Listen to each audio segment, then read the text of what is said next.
चलें जी प्यारे बच्चों, आ जाएं। देखें, आज के सेशन का हमारा एजेंडा क्या है। सबसे पहले हम ये समझ लें आज के सेशन का हमारा एजेंडा क्या है। सबसे पहला एजेंडा हमारा ये है, जो लास्ट अटेम्प्ट का पेपर था, जो लास्ट अटेम्प्ट का हमारे पास पेपर था, उसे हमने डिस्कस करना है। डिस्कस इस तरीके से करना है कि उसमें आपने थोड़ा सा पार्टिसिपेट करना है प्यारे बच्चों, और पार्टिसिपेट करने के साथ साथ एटलीस्ट जो गलतियां हुई हैं, जो मिस्टेक्स हुई हैं, उसको आपने आइडेंटिफाई करनी है। ठीक है, उन मिस्टेक्स को आपने आइडेंटिफाई करनी है, और जब इंशाल्लाह मिस्टेक्स आइडेंटिफाई हो जाएंगी तो पता चल जाएगा हमने करना क्या। दूसरी सबसे इंपॉर्टेंट चीज हमने क्या करनी है, दूसरी इंपॉर्टेंट चीज हमने ये करनी है कि हमने फ्यूचर स्ट्रेटेजी बनानी है कि यार अब इस पेपर को लेके कैसे चलना है। बिकॉज अगर हम इंशाल्लाह मिस्टेक्स आइडेंटिफाई हो जाएंगी और अगर हम एक अच्छी स्ट्रेटेजी बना लें, हमारे पास पेपर में अभी भी 5 महीने हैं, और 5 महीने के हिसाब से अगर हम एक अच्छी स्ट्रेटेजी बना ले प्यारे बच्चों, तो इंशाल्लाह इंशाल्लाह चांसेस है कि हम इंशाल्लाह 5 महीने बाद इंशाल्लाह पेपर पास करके बैठे होंगे, इंशाल्लाह क्वालिफाइड चार्टर्ड अकाउंटेंट होंगे। क्या स्टार्ट करें प्यारे बच्चों?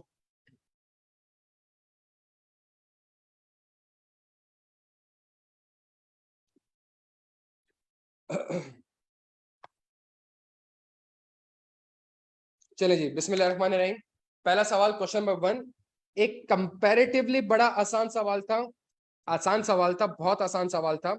और इसके अंदर हमने करना क्या था, सवाल की रिक्वायरमेंट थी आपने आइडेंटिफाई और डिस्कस करना है रिस्क को from the above information and explain the auditors response to each risk in planning the audit of TPL. अगर आप लोगों ने कुछ वर्बली मुझसे ऑडियो ऑन करवानी है, अनम्यूट करवानी है, तो मुझे बता दें, मैं कर देता हूँ। कुछ डिस्कस अगर आप लोगों ने मुझसे करना है तो कर लें, बता दें।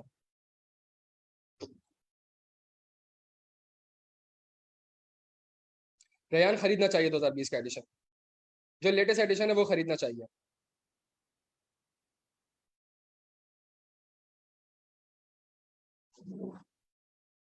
चले मेरे बच्चों आ जाए। You are the audit manager of Mariam and Company Chartered Accountants responsible for planning the audit of Turbo Pakistan Limited for the year ending 30 June 2012. TPL is engaged in selling the branded motorcycle which it imports from China. जहां ये word import का आ रहा था प्यारे बच्चों, हमें पहला audit risk identify करना था। पहला ऑडिट रिस्क हमारा कौन सा हो गया, जल्दी से बता दें। पहला रिस्क हमारे पास हो गया, रिस्क फैक्टर क्या है, चूंकि इंपोर्ट फ्रॉम चाइना कर रहे हैं, तो इससे हमारे पास क्या रिस्क हो सकता है, इससे हमारे पास ये रिस्क हो सकता है कि जी मैनेजमेंट ने फॉर एग्जाम्पल IS 21 के हिसाब से फॉरेन करेंसी की अकाउंटिंग सही नहीं करी थी। सही है, ये मेरे पास एक पहला रिस्क था प्यारे बच्चों। डन हो गया, ये आइडेंटिफाई हो गया था। ये पहले पैराग्राफ में लिखा था, नॉर्मली बच्चा स्किप कर जाता है। दूसरे रिस्क में आता है, after obtaining the preliminary understanding and performing the related procedures your audit team has presented the following significant matters. सवाल की रिक्वायरमेंट है रिस्क बताने और प्रोसीजर्स बताने। The company provides 1 year warranty. The company provides 1 year warranty on the motorcycles. TPL provides 1 year warranty on the motorcycles. The warranty covers free of cost repair of any defects and replacement of any faulty part. Up to last year, TPL maintained a warranty provision of 6% of total sales. सही है जी, ये सवाल में आपको लिखा हुआ है। The management is informed that the quality of the motorcycle has significantly been improved over the period and they are considering the reduction in the warranty provision. The audit team reviewed the last year provision and observed that the actual claims were slightly higher than the provision. ये भी बताया गया कि पिछले साल के जो provision थे वो स्लाइटली हायर इसमें थे। ये आपको इसने इसने एक चीज प्रोवाइड की भी है। अच्छा, आगे भी पॉइंट 2 पढ़ना। During the year in order to boost sales TPL has relaxed its credit policy from 30 days to 60 days. The relaxation is expected to increase the sales by at least 10% as compared to last year. Up to last year, the company maintained the provision for bad debt at 5% of the total debtors balance. The management has informed your audit team that TPL will continue to maintain the same level of provision for the current year as well. ये भी उसने आपको सवाल में एक information दी है।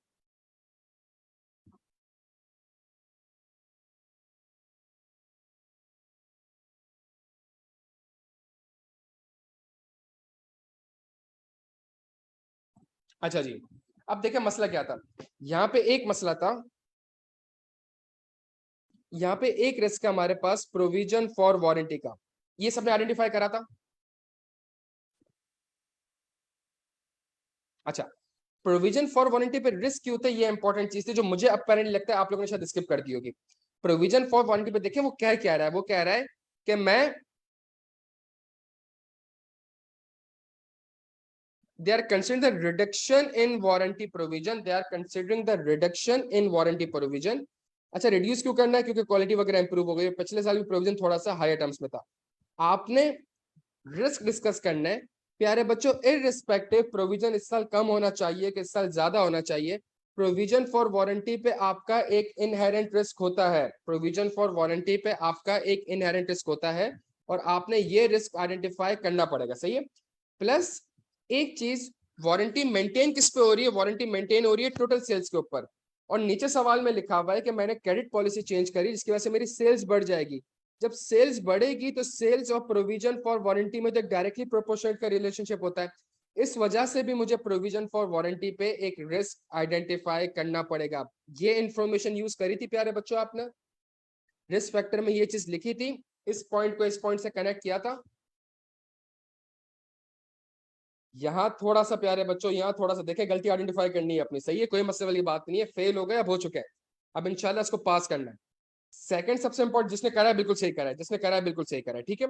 Second सबसे important चीज ये थी आपके पास, सेकंड सबसे इंपॉर्टेंट चीज ये थी आपके पास कि भाई सेल्स बढ़ रही है और प्रोविजन फॉर वारंटी सेल्स के ऊपर है, तो आपने क्या कहते हैं, सेकंड चीज आपने ये कहनी थी भाई इसके अंदर तो मेरे पास एस्टिमेट्स इन्वॉल्व होते हैं, प्रोविजन फॉर वारंटी में तो एस्टिमेट्स इन्वॉल्व होते हैं, देयर इज अ पॉसिबिलिटी कि एस्टिमेट्स आपके गलत, तो इन वजह से आपने प्रोविजन फॉर वारंटी का एक रिस्क आइडेंटिफाई करना था प्यारे बच्चों के। यहां तक बात समझ आती है? अच्छा, अब इसके अगेंस्ट जो मेरे पास ऑडिट प्रोसीजर्स थे, तो हमने प्रोविजन फॉर वारंटी के प्रोसेस पढ़े हुए थे, क्या मैनेजमेंट का प्रोसेस समझते हैं? मैं सारे प्रोसेस लिख रहा हूँ, सही है। हम टेस्ट ऑफ कंट्रोल्स करते हैं, हम एजम्पशंस को देखते हैं कि क्या मैनेजमेंट की एजम्पशंस रीजनेबल है, और यहाँ जो मैनेजमेंट की एजम्पशंस नॉर्मली जो होती हैं प्यारे बच्चों, वो क्या होती हैं? नॉर्मली जो मेरे पास एजम्पशन होती है,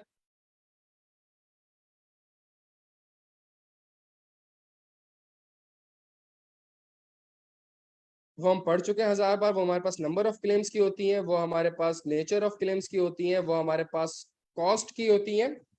एक और चीज यहाँ पे ऐड हो जाएगी प्यारे बच्चों, एक और चीज यहाँ पे ऐड हो जाएगी, मैनेजमेंट कह रही है उसकी क्वालिटी इंप्रूव हुई है, ये चीज भी आपने लिखनी थी। मैनेजमेंट कह रही है कि उसकी क्वालिटी इंप्रूव हो रही है, इस चीज को भी आपने सवाल से लिखना था, ये चीज आपने लिखी थी प्यारे बच्चों, बिकॉज सवाल बड़ा कैटेगोरिकली क्लियर है। The quality of the motorcycles has significantly been improved over the period. तो ये चीज एजम्पशन जो मैनेजमेंट की सबसे बड़ी एजम्पशन क्या है कि जी मेरा प्रोविजन कम हो रहा है, तो क्वालिटी की वजह से हो रहा है, तो आपको इस चीज के ऊपर भी प्रोसीजर लिखना है, तो आपका प्रोसीजर बड़ा स्पेसिफिक होना चाहिए।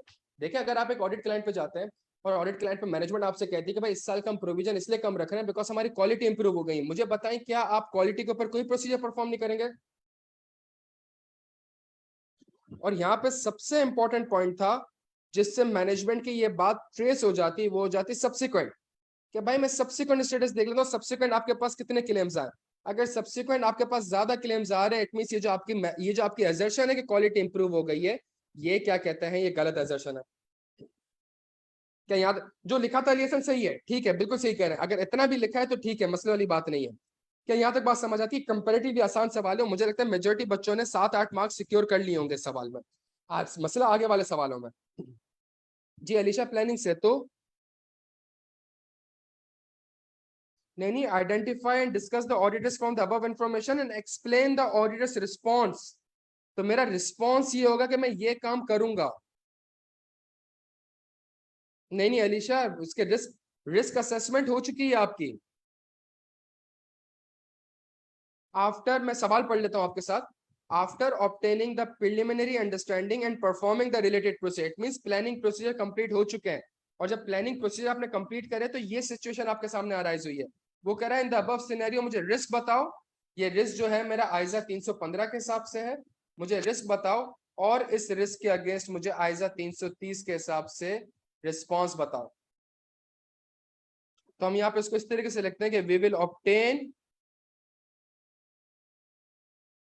And understanding of management process. मैं प्लानिंग फेज में रिस्पॉन्स ड्राफ्ट करता हूं। अलीशा क्लियर है?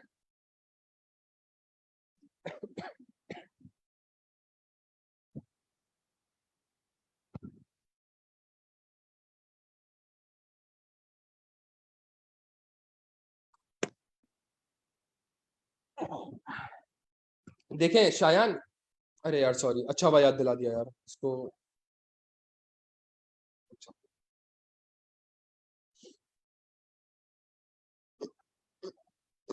काशी भूषण गलत नहीं होगा, बिल्कुल सही होगा। सेकंड वाला तो सबसे आसान था, पॉइंट टू तो बड़ा आसान था।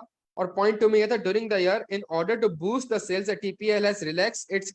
अच्छा, इसके अंदर एक और रिस्क भी था प्यारे बच्चों, और हमें पता है वो रिस्क किस चीज का था, वो रिस्क था IFRS 15 का। ऐसा ही है, क्योंकि आपकी एक से ज्यादा परफॉर्मेंस ऑब्लिगेशन है, देयर इज अ पॉसिबिलिटी के more than one performance obligation, तो हमारे पास एक और रिस्क था यहाँ पे। दूसरा जो पॉइंट आपके पास दिया हुआ है, आपने क्रेडिट पीरियड को एक्सटेंड कर दिया है। जहां आपने क्रेडिट पीरियड को एक्सटेंड कर दिया है प्यारे बच्चों, और इससे लग ये रहा है कि आपकी सेल्स बढ़ जाएगी प्यारे बच्चों, और मैनेजमेंट कह रही है मेरा प्रोविजन का रेट अभी भी 5% ही रहेगा। प्यारे बच्चों, जब सर्कमस्टेंसेस चेंज हो रहे हैं तो आपको एस्टिमेट्स भी चेंज करने पड़ेंगे। देयर इज अ रिस्क कि बैड डेट एक्सपेंस मैनेजमेंट ने there is a risk bad debt expense management ने सही रिकॉर्ड नहीं किया होगा। शायद आप IFRS 15 वाला ये रिस्क भी लिख सकते हैं, सर्विस टाइप ऑफ वारंटी वाला भी लिख सकते हैं। क्योंकि सवाल से बिल्कुल क्लियर नहीं है कि IFRS 15 में फॉल करेगा कि 37 में फॉल करेगा, तो आप दोनों चीजें लिख सकते हैं। तो मेरे पास यहाँ पे जो एक रिस्क था, यहाँ पे जो एक रिस्क था, यहाँ पे मुझे क्या रिकॉर्ड करना पड़ेगा, मुझे बैड डेट एक्सपेंस का एक रिस्क आइडेंटिफाई करना पड़ेगा प्यारे बच्चों। ये कंपैरेटिवली एक आसान सवाल था। इसमें मैं कहूंगा कि देखें, मेरा एस्टिमेट देखें, अगर मैं 30 डेज से 60 डेज कर रहा हूँ ना प्यारे बच्चों, तो फिर प्रोबेबिलिटी ऑफ डिफॉल्ट मेरी ऑटोमेटिकली इंक्रीज कर जाएगी।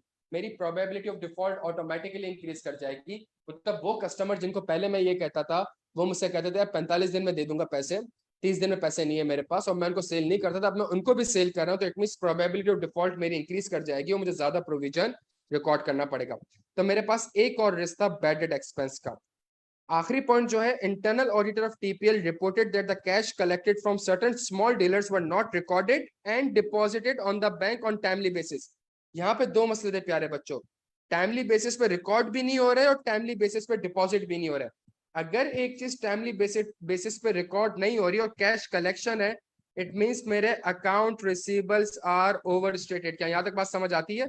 मुझे एक बंदे ने 28, मेरा 30 जून 2022 का ऑडिट है, 28 जून को मुझे पेमेंट मिल चुकी है, लेकिन मैंने उसको टाइमली रिकॉर्ड नहीं करा, तो मैंने उसको रिकॉर्ड कब किया होगा? जुलाई में रिकॉर्ड किया होगा। क्योंकि जुलाई में रिकॉर्ड किया होगा, दैट मींस अकाउंट रिसीवेबल मेरे ओवर स्टेटेड हो चुके हैं प्यारे बच्चों। प्लस अगर डिपॉजिट भी टाइमली बेसिस पे नहीं कर रहा, तो देयर इज अ पॉसिबिलिटी कि मिस एप्रोप्रिएशन ऑफ एसेट्स भी हो रही है। यहाँ पे मेरे पास एक फ्रॉड का रिस्क था प्यारे बच्चों, यहाँ पे मेरे पास एक फ्रॉड का रिस्क था। अच्छा, IFRS 15 के प्रोसीजर्स हमें पता है कि हमने एग्रीमेंट लेना था, एग्रीमेंट लेके बाद हमने परफॉर्मेंस ऑब्लिगेशन आइडेंटिफाई करनी थी, ट्रांजैक्शन प्राइस देखनी थी, और उसकी एलोकेशन को देखना था। बैड डेट एक्सपेंस में हमारा प्रोसीजर बड़ा क्लियर है। बैड डेट एक्सपेंस में अगेन एज अ 540 मैनेजमेंट का प्रोसेस समझना था, मैनेजमेंट की जो एजम्पशंस हैं क्या वो रीजनेबल है, उसको चैलेंज करना था, मैनेजमेंट से एजिंग एनालिसिस लेनी थी, और सब्सिक्वेंट स्टेटस मेरे प्यारे बच्चों देखना था। क्या यहाँ तक बात समझ आती है सबके? यहाँ पे अकाउंट रिसीवेबल के ऊपर आपने क्या प्रोसीजर लिखे थे, ये बताएगा कोई? अकाउंट रिसीवेबल के ऊपर इसका आइडेंटिफाई किया था आप लोगों ने? बच्चों, अकाउंट रिसीवेबल के ऊपर इसका आइडेंटिफाई किया था। यहाँ एक चीज आपसे मसला हुई, लिखा हुआ है बट नॉट रिकॉर्डेड। तो इसका मतलब ये कि आपकी बुक्स में रिसीवेबल आ रहे होंगे 100 रुपए, और सामने वाला कह रहा होगा 80 रुपए। ठीक है प्यारे बच्चों, ये चीज कैसे वेरीफाई हो सकती है? इसका रिस्पॉन्स क्या होगा? इसका रिस्पॉन्स ये होगा कि मैं इन पार्टीज को एक्सटर्नल कंफर्मेशन भेजूंगा, डिफरेंस आ रहे होंगे, मैनेजमेंट से रिकंसिलिएशन ऑब्टेन करूंगा और रिकंसाइलिंग आइटम्स के ऊपर काम करूंगा। प्यारे बच्चों, ये प्रोसीजर्स थे, क्या ये आपने लिखे थे?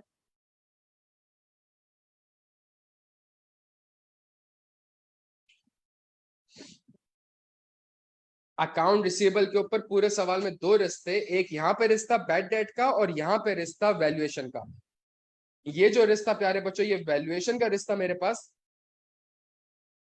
कि बैड डेट एक्सपेंस मैनेजमेंट ने सही रिकॉर्ड नहीं किया होगा, और यहाँ पे जो रिस्क मेरे पास आ रहा था, यहाँ पे मेरे पास रिस्क आ रहा था राइट्स का। क्लियर है हम सारे यहाँ पे? तो इस सवाल में जो आप लोग बता रहे हैं प्यारे बच्चों, मुझे लगता है 6-7 मार्क्स आप लोगों ने आराम से इसमें सिक्योर कर लिए होंगे।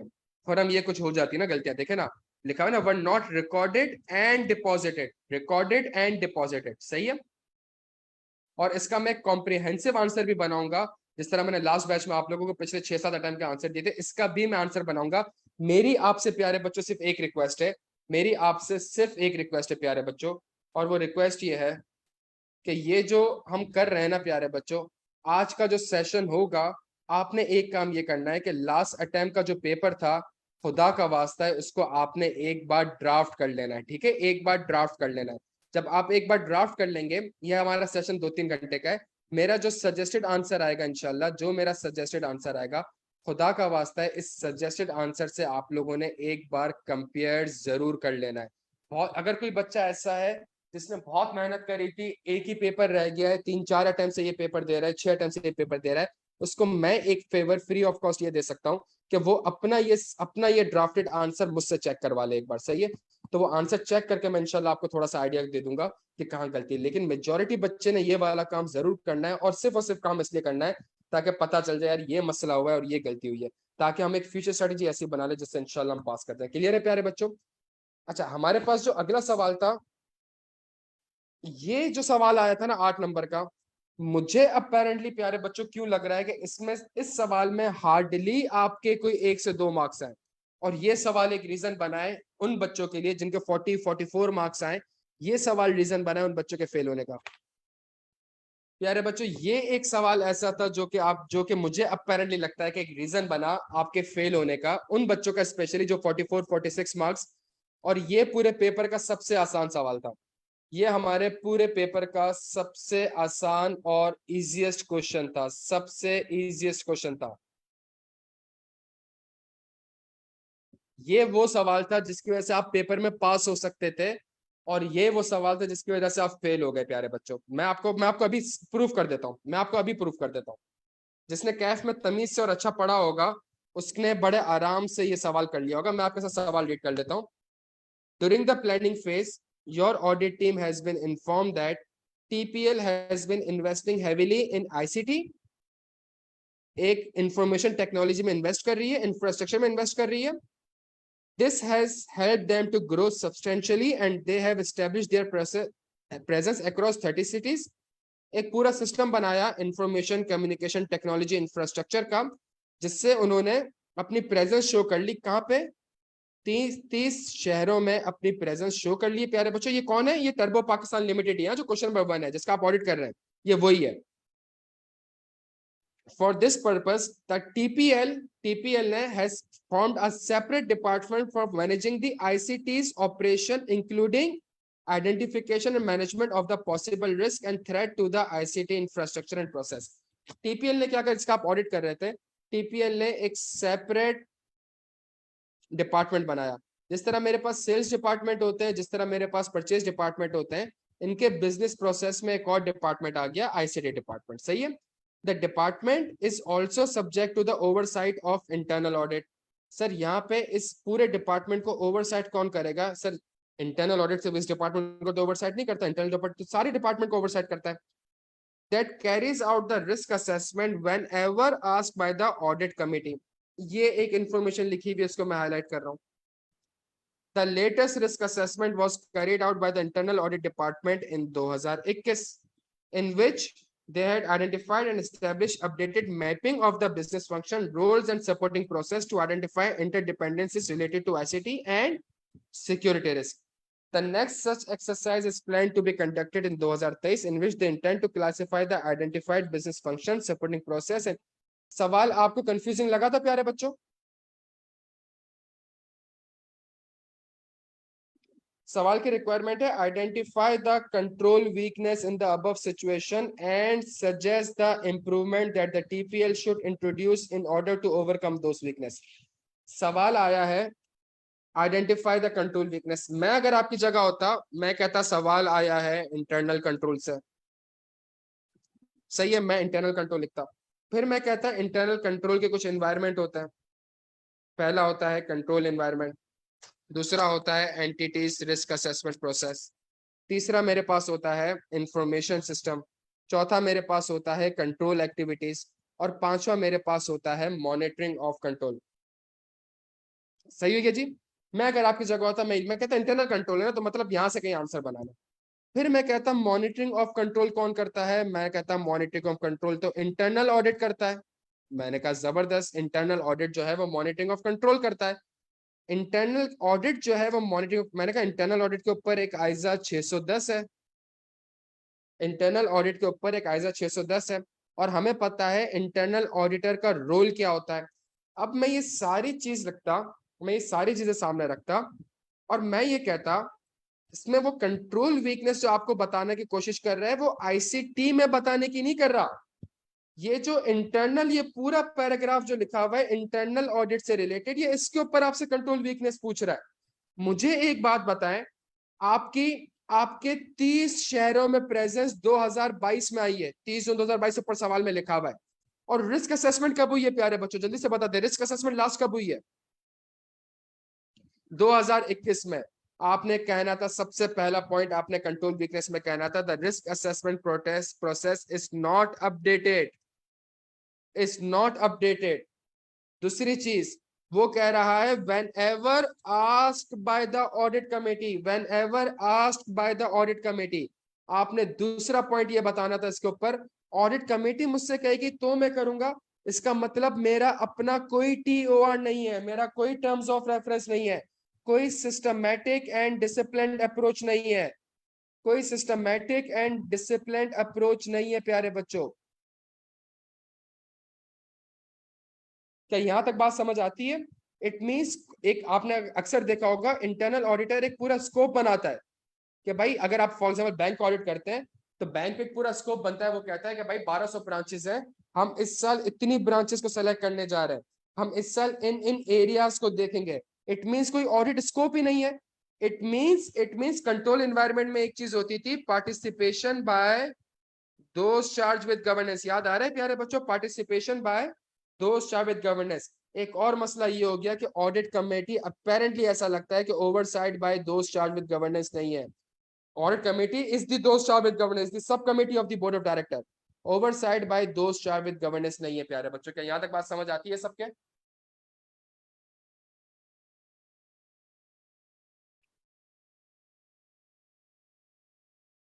तो आपने दूसरा पॉइंट ये लिखना था सिस्टमैटिक, तीसरा पॉइंट आपने लिखना था oversight by those charge with governance. चौथी सबसे इंपॉर्टेंट चीज, इन्होंने एक लेटेस्ट रिस्क असेसमेंट करी थी in which they had identified and established updated mapping. प्यारे बच्चों मुझे बताइए क्या इंटरनल ऑडिटर मैनेजमेंट की जिम्मेदारी वाला काम कर सकता है? क्या इंटरनल ऑडिटर किसी ट्रांजैक्शन को इनिशिएट प्रोसेस से रिकॉर्ड कर सकता है? अगर वो ये काम करेगा तो इंटरनल ऑडिटर का फायदा क्या होगा? जिस तरह एक्सटर्नल ऑडिटर किसी ट्रांजैक्शन को इनिशिएट नहीं कर सकता, आपने फौरन से इस पॉइंट को उठा के कहना था ये क्या मजाक है, ये क्या कंट्रोल वीकनेस है कि इंटरनल ऑडिट ही ट्रांजैक्शंस को इनिशिएट कर रहा है, वही बैठ के बिजनेस प्रोसेस बना रहा है, वही बैठ के मैपिंग कर रहा है, तो वो कल को उसका इंटरनल ऑडिट कैसे करेगा? तो ये सेल्फ रिव्यू थ्रेट है।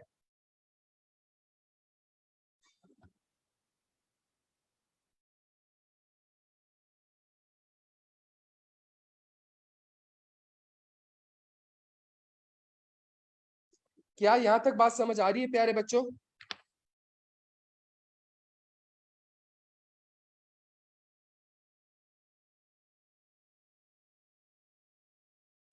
सबसे इंपॉर्टेंट पॉइंट ये था, देखिए ये आईटी है, ये इंफॉर्मेशन कम्युनिकेशन टेक्नोलॉजी इंफ्रास्ट्रक्चर है।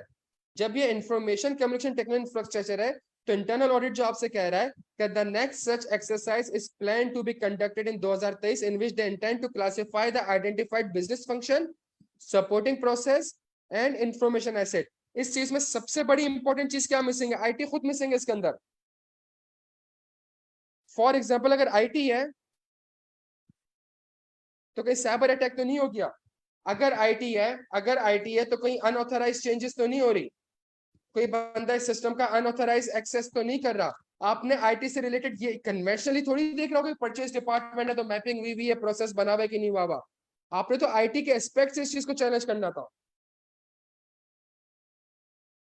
और ये एक बड़ा आसान सवाल है, जिसने कैफ में आइजा 610 अच्छे से पढ़ा होगा, जिसने कैफ में आइजा 610 अच्छे से पढ़ा होगा, और अक्सर सवाल में आता था बताएं क्या आप इंटरनल ऑडिट फंक्शन के काम पे रिलाई करेंगे, तो प्यारे बच्चों मोर और लेस यही तो सिनेरियोस दिए हुए होते थे।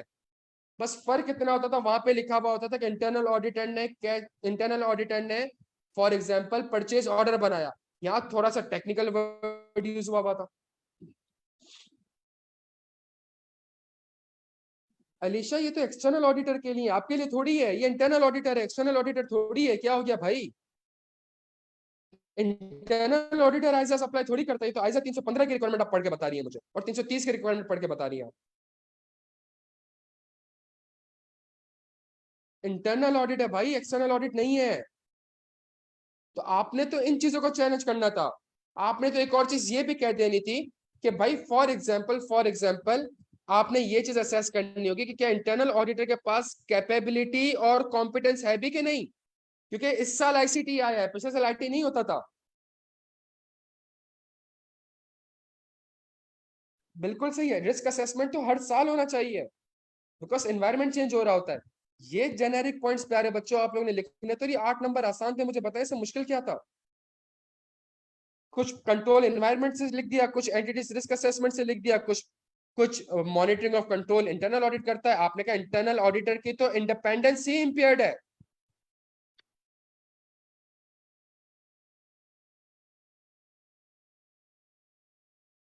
तो जो वीकनेस आपने बताई इसी का ऑपोजिट रिकमेंडेशन था। बच्चों यहां तक बात समझ आ रही है? सिर्फ उसने कंफ्यूज किए आईटी के वर्ड वगैरह यूज करके, उसकी कोई रेलिवेंट नहीं थी apart from one point. Overall तो ये चीज आपको चैलेंज करनी थी कि इंटरनल ऑडिटर ये सारे काम क्यों कर रहा है, इंटरनल ऑडिटर इनिशिएट क्यों कर रहा है, उसको तो रिव्यू करनी चाहिए चीजों को। ऑडिट कमेटी जब बोलेगी, क्या मतलब बोलेगी, साल में 4 बार कमिटीज नहीं होती क्या? पार्टिसिपेशन बाय दोस्त विद गवर्नेंस नहीं हो रहा क्या? रिस्क असेसमेंट 2021 में होता है, रिस्क असेसमेंट तो अपडेटेड होना चाहिए। इंटरनल ऑडिट काम तो रिव्यू करना है। ये क्या बात हुई कि इंटरनल बैठ के चीजों को बना रहा है, बैठा रहा है? क्या यहाँ तक बात समझ आती है प्यारे बच्चों? ये एक सवाल ऐसा था 8 नंबर का जो कि अपेरेंटली आई के अपने आपको थोड़ा सा कंफ्यूज किया। मैं अगेन आपसे कह रहा हूँ ये आसान सवाल था, ये मुश्किल सवाल नहीं था। और यहाँ आप लोग ये जो टोटल फिर 20 नंबर बने ना, ये टोटल पार्ट 1 क्वेश्चन नंबर 1 और 2, ये जो क्वेश्चन नंबर 1 का पार्ट ए और पार्ट बी 20 नंबर बने। तो अपेरेंटली ऐसा लग रहा है कि इस 20 में से आप लोगों ने हार्डली 7 से 8 मार्क्स सिक्योर करे होंगे। अब बाकी 80 में से 42 मार्क्स सिक्योर करना थोड़ा सा ट्रिकी हो जाता है प्यारे बच्चों, और आगे और मुश्किल सवाल है। क्लियर है हम सारे यहाँ तक? चले जी प्यारे बच्चों, कुछ फायदा हो रहा है सेशन का? सिर्फ गलती आइडेंटिफाई कर रहे हैं, फिर स्ट्रेटेजी बनाएंगे, फिर इसका एक प्रॉपर रिटर्न आंसर होगा, इंशाल्लाह उसको भी कंपेयर करेंगे। सही है, गलती आइडेंटिफाई हो जाए फिर इंशाल्लाह कोई मसला नहीं, फिर इंशाल्लाह पास है। ये सवाल अब देखे ना, अब बच्चा कह रहा है कि यार एक सेकंड ना, मेरा पेन।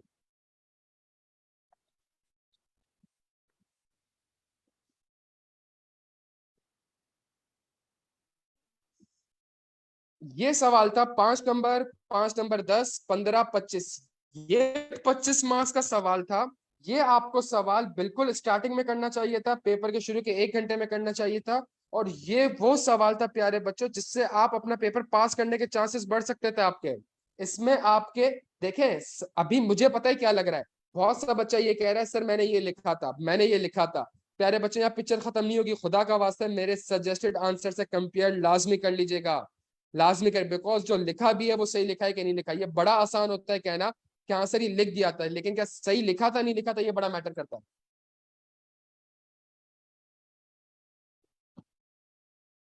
स्टार्ट करें प्यारे बच्चों?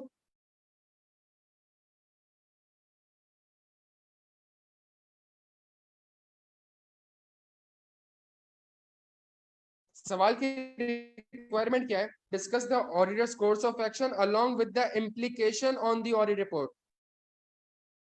बिल्कुल सही कहता सादिया, बिल्कुल सही कहता। कोर्स ऑफ एक्शन बता दें along with the implication on the audit report.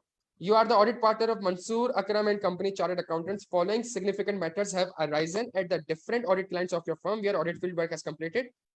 The management of Popeye Limited, a listed company, has informed you that one of its competitor has initiated a legal action against the company on ground of infringement of patent rights and is seeking a damages of rupees 200 million.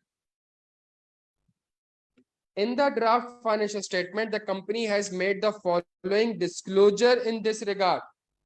Litigation is in the process against the company relating to a dispute with a competitor who alleged that the company has infringed patents and is seeking damages of 200 million. यहां तक the information usually required by IS 37 is not disclosed on the ground that it can be expected to prejudice seriously the outcome of the litigation. The directors are of the opinion that the claims can be successfully resisted by the company. Being an area of higher assessed risk of material misstatement which involved significant judgment, the audit team has made substantial efforts to review the details of litigation. प्यारे बच्चों, ये सवाल हो गया था 10 number का। प्यारे बच्चों, सबसे पहली बात ये सवाल पढ़ने की कोशिश करिएगा। सवाल में लिखा हुआ क्या है? In the draft financial statement the company has made the following disclosure. It means ये डिस्क्लोजर फाइनेंशियल स्टेटमेंट में ऑलरेडी आ रहा है। फाइनेंशियल स्टेटमेंट में प्यारे बच्चों डिस्क्लोजर आ रहा है, लेकिन क्या वो डिस्क्लोजर आपको एडिक्वेट लग रहा है? क्या वो डिस्क्लोजर आपको एडिक्वेट लग रहा है? डिस्क्लोजर मुझे इनएडिक्वेट लग रहा है। अच्छा, इनएडिक्वेट क्यों लग रहा है आपको, ये बता दें। ये डिस्क्लोजर आपको इनएडिक्वेट क्यों लग रहा है? मैनेजमेंट कह रही है मैं इसलिए डिस्क्लोज नहीं कर रही बिकॉज मेरे आउटकम पे सीरियस इफेक्ट आ जाएगा। सही है प्यारे बच्चों, यहां पे आपने कहना था as per IFRS there is no such exception. ऐसा ही है प्यारे बच्चों। मैं आपको एक बात बता देता हूँ, सुन ले यार। ये एडमिन ने एक व्हाट्सएप का ग्रुप सेंड किया, जो व्हाट्सएप ग्रुप पे ज्वाइन ऐड ना हो वो ऐड हो जाए। सही है, अगर किसी ने व्हाट्सएप ग्रुप ज्वाइन नहीं किया वो तो ज्वाइन हो जाए। मेरी बात सुने, IS1 आपसे कहता है कि आप IFRS की रिक्वायरमेंट से चाहें तो डिपार्चर कर सकते हैं। दो सिनेरियोज है। पहला, जब लॉ एंड रेगुलेशन की रिक्वायरमेंट है। दूसरा, जब डिपार्चर इसलिए जरूरी है to achieve true and fair view. ये IS1 में लिखा हुआ है। सही है, मैं कैन की बात नहीं कर रहा हूं, खुदा का वास्ता है। एज पर आइजा नहीं भाई, एज पर आइजा ना। अब्दुल्लाह क्या हो गया? मैं IFRS की बात कर रहा हूं आपसे अभी यार।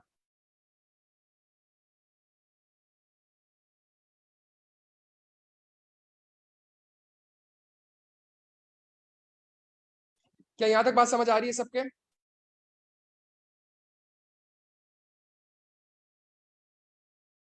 ठीक है, ये IS1 कहता है। मैं आपसे पूछ रहा हूं IS37 का।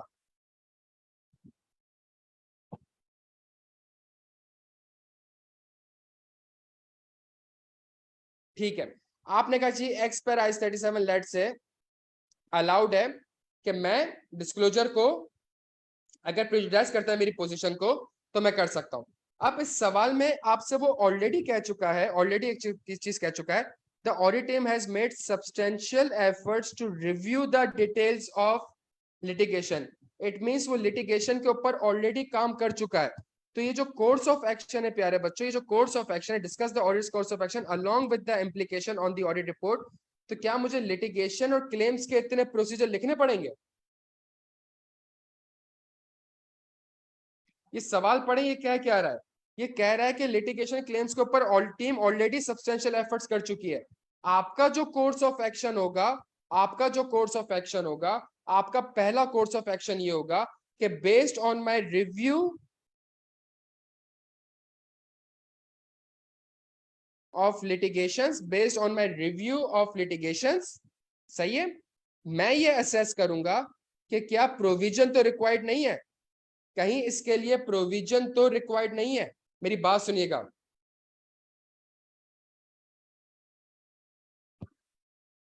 प्लस वो आपसे कह भी रहा है audit procedures are not required, discuss the auditors course of action.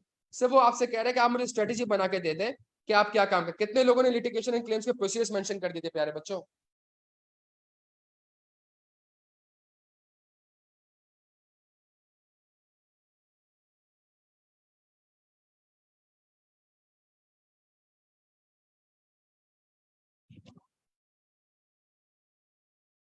नहीं यार, प्रोसीजर नहीं मांगे थे। लिटिगेशन क्लेम्स के प्रोसीजर आपको नहीं लिखने थे प्यारे बच्चों। आपका कोर्स ऑफ एक्शन ये होगा, based on the review litigation मुझे ये असेस करना होगा कि प्रोविजन है या कॉन्टिजेंट लायबिलिटी है। अगर प्रोविजन है तो मैनेजमेंट ने क्या एडिक्वेट प्रोविजन रिकॉर्ड कर लिया है, पहली चीज। और अगर कंटीजेंट लायबिलिटी है, और अगर कंटीजेंट लायबिलिटी है,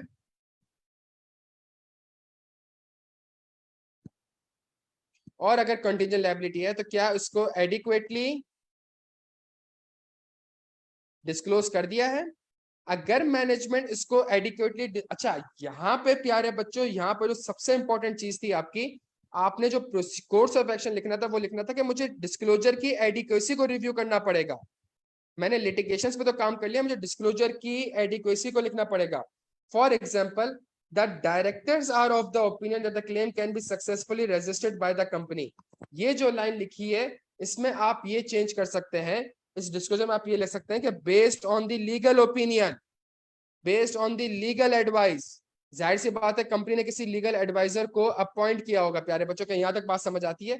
अगर इस डिस्क्लोजर में मैनेजमेंट कोई एक्सेप्शन ले रही है, अगर मैनेजमेंट कोई एक्सेप्शन ले रही है, तो आपका कोर्स ऑफ एक्शन ये होगा प्यारे बच्चों कि क्या ये एक्सेप्शन जो मैनेजमेंट कह रही है आपको, क्या ये वाकई में एक्यूरेट, रेलिवेंट और इसका रैशनल है भी कि नहीं। बिल्कुल बिल्कुल नया 10 नंबर का सवाल था, तो इसी तरीके से लिखना था। ये अब तक आपका सारा कोर्स ऑफ एक्शन होगा। यहाँ पे आपको 4 से 5 मार्क्स मिलने थे कि based on my review of litigation my course of action would be whether it should be recorded as a provision as per IS 37 and whether the adequate provision has been recorded by the management.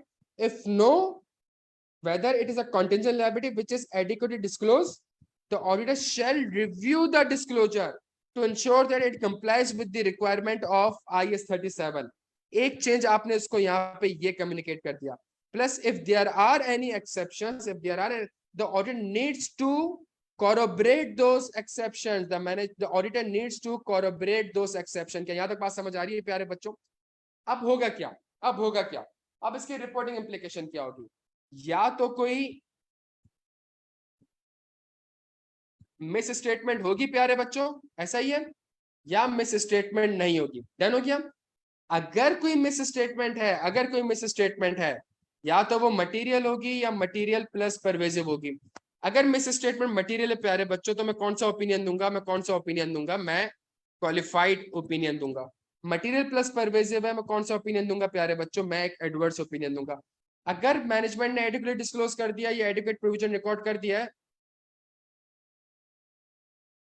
अगर miss statement नहीं है प्यारे बच्चों, बिल्कुल appeal, बिल्कुल अगर miss statement नहीं है, अगर मिस स्टेटमेंट नहीं है, तो मेरी ओपिनियन क्या होगी, मेरी ओपिनियन अनक्वालिफाइड ओपिनियन होगी। लेकिन क्या कंपनी लिस्टेड है प्यारे बच्चों? क्या कंपनी लिस्टेड है प्यारे बच्चों?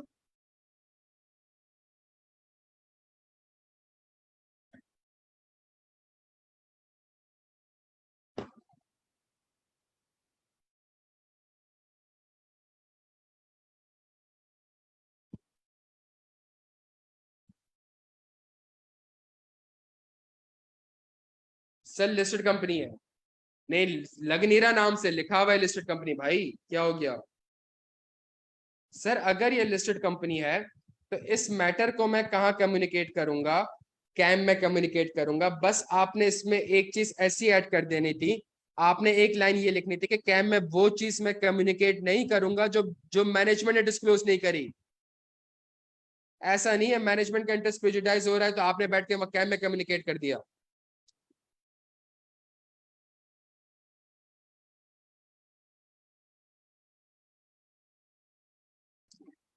नहीं नहीं आरके, आपने सवाल सही से नहीं पढ़ा मेरे भाई, सवाल पढ़ लें एक बार।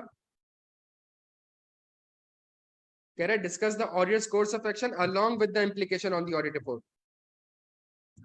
अलोंग विद द, वो खुद मांग रहा है आपसे। बच्चों आप लोगों ने मुझसे कहा ना एक चीज, क्या कही आप लोगों ने मुझसे चीज, कि सर एक्सेप्शन है, एक्सेप्शन है। अगर एक्सेप्शन है तो इट मीन्स अगर मैनेजमेंट उसको कम्युनिकेट नहीं कर रही एक चीज को, तो क्या आप अपने कैम में उसको कम्युनिकेट करेंगे?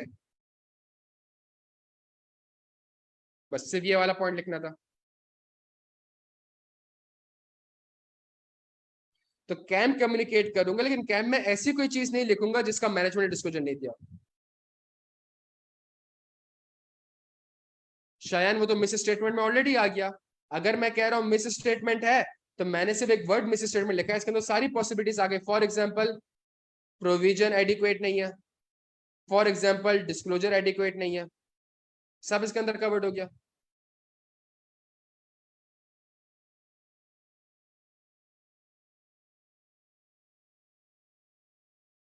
अच्छा, गोइंग कंसर्न क्यों नहीं है? अच्छा, जब मैंने भी सवाल ये रीड करा था, मुझे अपेरेंटली ऐसा लग रहा था कि उसने सिर्फ डैमेजेस मांगे 200 मिलियन के, और मैं जो एक प्रोडक्ट बना रहा हूँ, देयर इज अ पॉसिबिलिटी कि उसमें बैन लग जाएगा, मैं वो बना नहीं सकता। जब मैं वो बना ही नहीं सकता तो एक चीज क्लिक कर सकती है, और वो क्या चीज क्लिक कर सकती है? वो गोइंग कंसर्न भी क्लिक कर सकती है, और सवाल भी 10 नंबर का है आपके पास। लेकिन इस पार्ट ए को मुझे फिलहाल यहाँ पे छोड़ने दें, पार्ट ए को मुझे फिलहाल यहाँ पे छोड़ने दें। मैं एक सेकंड आपके साथ पार्ट बी रीड कर लूं।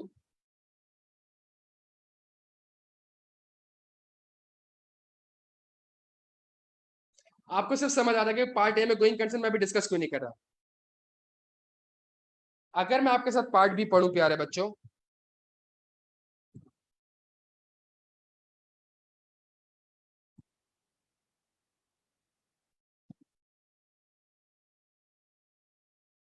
during the course of the audit of Buzz Limited for the year ended 31 March 2022, your audit team identified that there were 3 overdue installments of the long-term loans. On inquiry, the management informed your team that they were negotiating a loan structuring agreement with its bank since February 2022 and had formally signed it with the bank on 7 April 2022. Under the agreement, payment of principal amount has been relaxed in accordance with the BL's cash flow forecast, and outstanding interest has been converted into a 2-year loan. The first repayment of a principal is now due in July 2023. मार्च 22 का आप audit कर रहे हैं, जुलाई 23 में over due के, it mean एक साल के बाद होगी। All the amounts have been adjusted and disclosures have been made in the FS on the basis of the restructuring agreement. प्यारे बच्चों, यहाँ पे क्या मसला है? जल्दी से आ जा।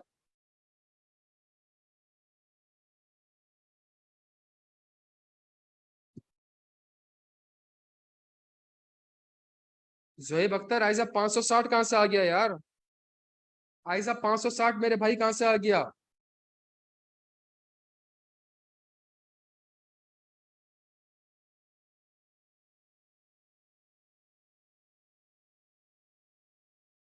चले जी प्यारे बच्चों, पहली चीज पहला point, discuss the course of action. मेरा कोर्स ऑफ एक्शन ये होगा, ये एक नॉन एडजस्टिंग इवेंट है। भले ही आपकी निगोशिएशन ईयर एंड से पहले चल रही हो, एज एट 31 मार्च आपके ऊपर एक अनकंडीशनल आपकी ऑब्लिगेशन थी कि बैंक आपसे ये पैसा मांग सकता है। ये एक नॉन एडजस्टिंग इवेंट है, देयरफॉर इसका डिस्क्लोजर जाएगा, ये एडजस्ट नहीं होगा। एडजस्ट का मतलब आपके कोवेनेंट चूंकि ब्रीच हो चुके हैं ईयर एंड पे, कोवेनेंट ब्रीच है आपके ईयर एंड पे, तो आपकी सारी की सारी non current liability with respect to bank loan कहाँ क्लासिफाई हो जाएगी? करंट लायबिलिटी में क्लासिफाई हो जाएगी। प्यारे बच्चों, आपकी नॉन करंट लायबिलिटी कहाँ क्लासिफाई हो जाएगी? करंट लायबिलिटी में क्लासिफाई हो जाएगी। क्या यहाँ तक लिख दिया था सबने?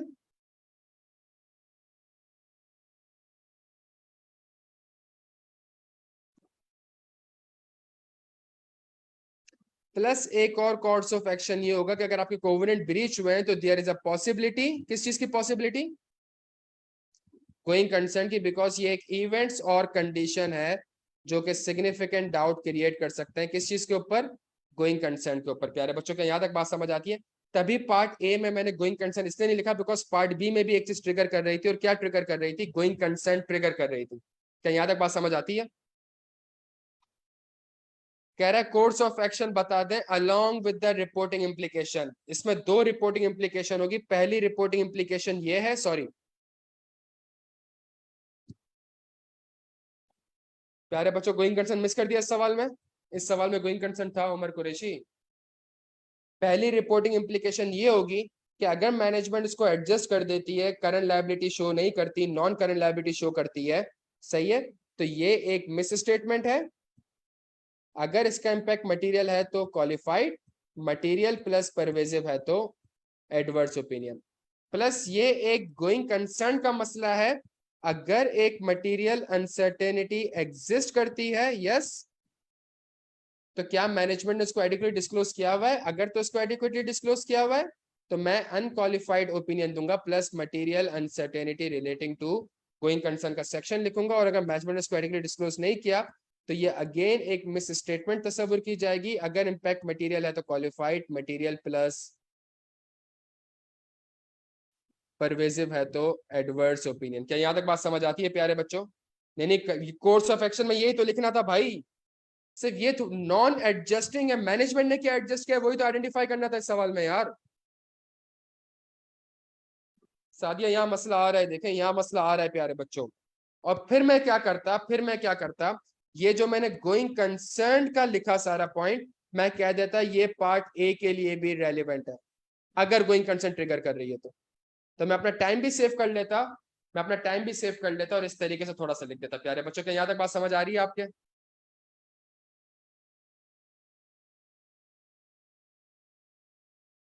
देखें गलती आइडेंटिफाई हो रही है ना बच्चों।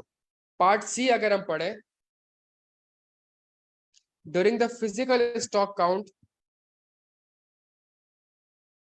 during the physical stock count at the audit of Capital Limited, certain expired stock items were identified, which were included in the year-end stock balance at their carrying value. During the physical stock count at the audit of Capital Limited, certain expired stock items were identified, which were included in the year-end stock balance at their carrying value. जल्द उम्र मिल जाएगी। The management represented that they have maintained a 10% general provision of ₹15 million for slow moving and obsolete stocks in the FS, and consequently no specific provision is required for expired stock items identified during the physical count. On further inquiry, the management informed that this provision has been maintained for the last many years, but they failed to substantiate the basis of this provision. The carrying value of stock in trade at the year end was ₹55 million net of general provision. उन्होंने provision कितना create किया हुआ है प्यारे बच्चों? 15 million का। तो it mean total amount कितनी हो गई? टोटल अमाउंट हो गई 70 मिलियन की। क्या यहां तक बात समझ आती है? टोटल अमाउंट 70 मिलियन की मेरे पास कैरी हो चुकी है।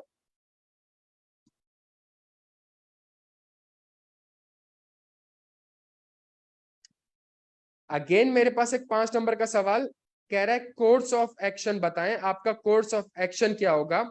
प्यारे बच्चों यहाँ पे जो मेरा कोर्स ऑफ एक्शन होगा, सबसे पहला पॉइंट मेरा यहाँ पे ये होगा,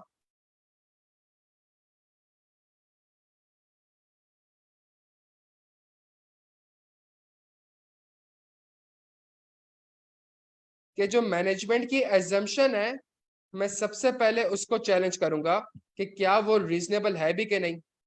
सबसे पहली चीज, सबसे पहले उसने ऑडिट प्रोसीजर नहीं मांगे, इसलिए मैं ये नहीं बता रहा मैं किस तरीके से करूंगा। मैं सबसे पहला काम ये करूंगा कि मैनेजमेंट जो ये 10% की ये अमाउंट ले रही है, ये 10% की अमाउंट मैनेजमेंट ले रही है, इसके रैशनल को जस्टिफाई करने की कोशिश करूंगा, क्या यहां तक बात समझ आती है प्यारे बच्चों? क्लियर है हम सारे यहां तक?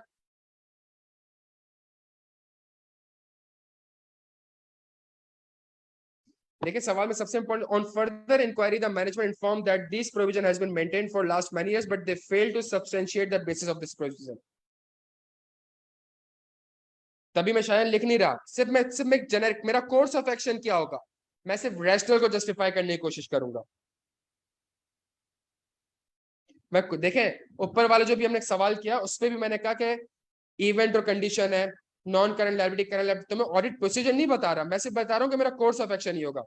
यस, मैं मैनेजमेंट से ये असेस करने की कोशिश करूंगा 10% क्यों, प्लस मेरा कोर्स ऑफ एक्शन क्या होगा जहां उसने कह देगा for the last many years. तो प्यारे बच्चों मैं एक्चुअल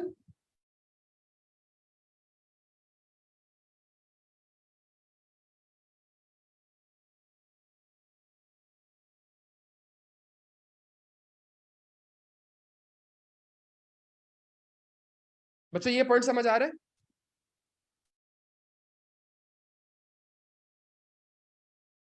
ये पॉइंट समझ आ रहा है? देखें मेरी बात समझने की कोशिश करिएगा। नहीं इसमें ओन एक्सपर्ट क्यों अपॉइंट होगा भाई? ओन एक्सपर्ट क्यों अपॉइंट होगा? एक्सपायरी के बेसिस पे, एक्सपायरी डेट के लिए तुम्हें एक्सपर्ट की क्या जरूरत है यार अब्दुल अहद?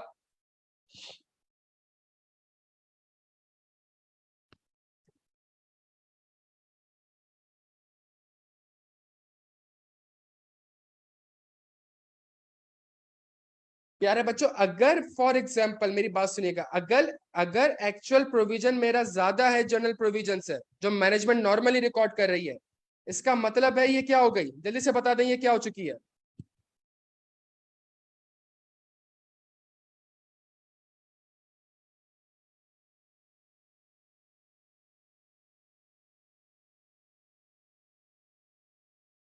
नायाब आप समझ नहीं रहे, नायाब एक सेकंड मुझे कंप्लीट करने दें। देखिए मेरी बात सुने, मेरी बात सुनिएगा, मैं आपको यूं एग्जांपल के तौर पे एक चीज समझाने की कोशिश करता हूँ, उसको समझने की कोशिश करिएगा। मैं जब कतर में था, तो कतर में एक चॉकलेट कंपनी का ऑडिट किया था मैंने।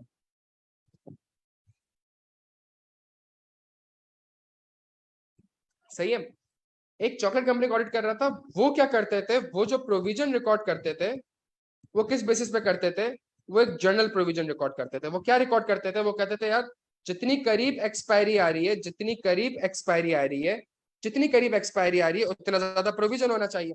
सही है।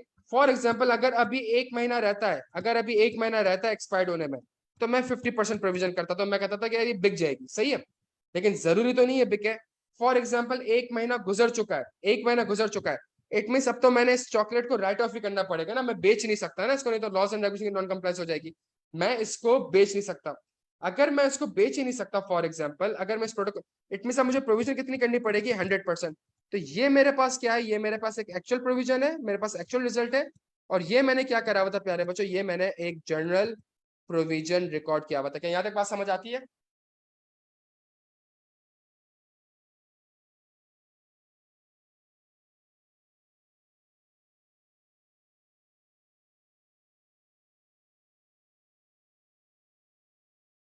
अलीशा मुझे मुझे एक सेकंड कंप्लीट करने थे, मुझे एक सेकंड कंप्लीट करने थे। आप देखें, आप अगेन सिर्फ एक स्पेसिफिक चीज में जा रहे हैं, आप कोर्स ऑफ एक्शन के वर्ड को समझने की कोशिश नहीं कर रहे हैं। During the physical stock count at the audit of Capital Limited, certain expired stock items were identified which were included in the year-end stock balances at their carrying value. The management represented that they have maintained a 10% general provision of rupees 15 million for slow moving and obsolete stocks in the FS, and consequently no specific provision is required. On further inquiry, the management informed that this provision has been maintained for last many years, but they failed to substantiate the basis of this provision. तो मेरी बात समझने की कोशिश करें आप, मेरी एक चीज समझने की कोशिश करें जो मैं आपसे कह रहा हूं, कि मैं सिर्फ और सिर्फ ये देखूंगा, मैं सिर्फ और सिर्फ ये, मेरा कोर्स ऑफ एक्शन क्या होगा, मेरा कोर्स ऑफ एक्शन ये होगा कि भाई एक्चुअल प्रोविजन कितना है। अगर लेट से एक्चुअल प्रोविजन 15 मिलियन है और मेरा जनरल प्रोविजन भी 15 मिलियन है, तो क्या ये मिस स्टेटमेंट है। बच्चों मुझे जवाब दें। लेकिन फॉर एग्जांपल अगर एक्चुअल प्रोविजन 25 मिलियन है, एक्चुअल प्रोविजन 25 मिलियन है, मैं मैनेजमेंट से कहूंगा आपने प्रोविजन 15 मिलियन का रखा है, मुझे बताएं तो अब तक इन्वेंट्री कितने की राइट ऑफ कर चुके हैं। अगर मैनेजमेंट कहती है अब तक इतने की इन्वेंट्री खराब हो चुकी है, लेट से इतने की इन्वेंट्री खराब हो चुकी है, एक्सपायर्ड पड़ी हुई है, और वो एक्सपायर्ड कितनी पड़ी है, लेट से वो एक्सपायर्ड 25 मिलियन की पड़ी हुई है, और आपका आपने प्रोविजन कितना रिकॉर्ड किया हुआ है प्यारे बच्चों, 15 मिलियन का, क्या ये मिस स्टेटमेंट है। प्यारे बच्चों ये मिस स्टेटमेंट है, लेकिन एक मसला है, ये मिस स्टेटमेंट पिछले साल से एक्सीड कर, पिछले साल से पर्टेन करता है।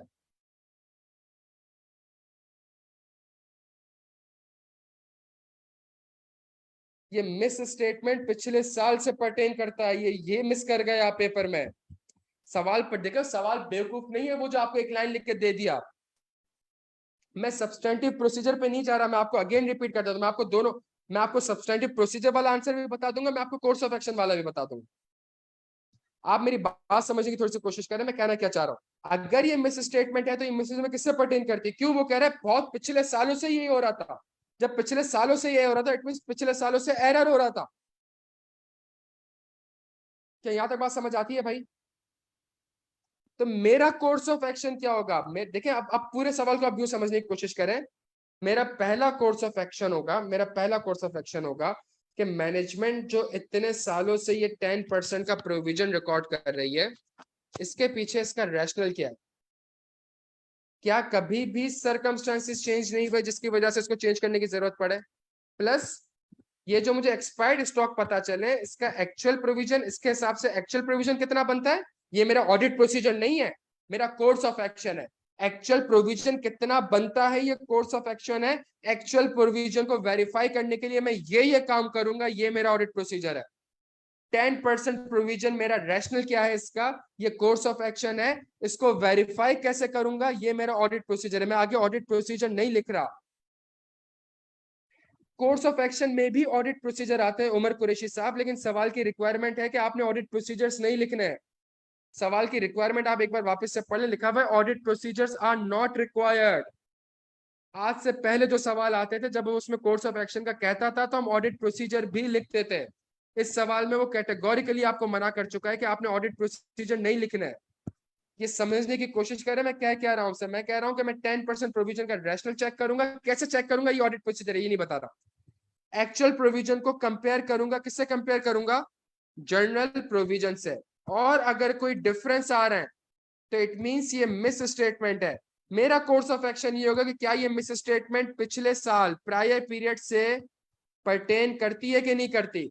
और अगर पिछले साल से परटेन करती है तो मेरा कोर्स ऑफ एक्शन ये होगा, मैं मैनेजमेंट को बोलूंगा, क्या करने के लिए बोलूंगा, रीस्टेटमेंट करे। और अगर पिछले साल से परटेन नहीं करती प्यारे बच्चों, तो मैं मैनेजमेंट बुक को बोलूंगा कि इस साल आप अपना प्रोविजन सही रिकॉर्ड कर लें। क्या यहां तक बात साथ समझ। मैं ऑडिट प्रोसीजर नहीं बता रहा, ये मेरा कोर्स ऑफ एक्शन है। इसके बाद मेरी रिपोर्टिंग इंप्लीकेशन स्टार्ट होगी। या तो मैनेजमेंट ऐसा करेगी या मैनेजमेंट ऐसा नहीं करेगी। अगर मैनेजमेंट ऐसा नहीं करती तो ये मेरी मिस स्टेटमेंट है। मिस स्टेटमेंट मटेरियल होगा तो क्वालिफाइड, मटेरियल प्लस परवेसिव होगा तो एडवर्स ओपिनियन। क्या यहां तक बात समझ आती है आपको।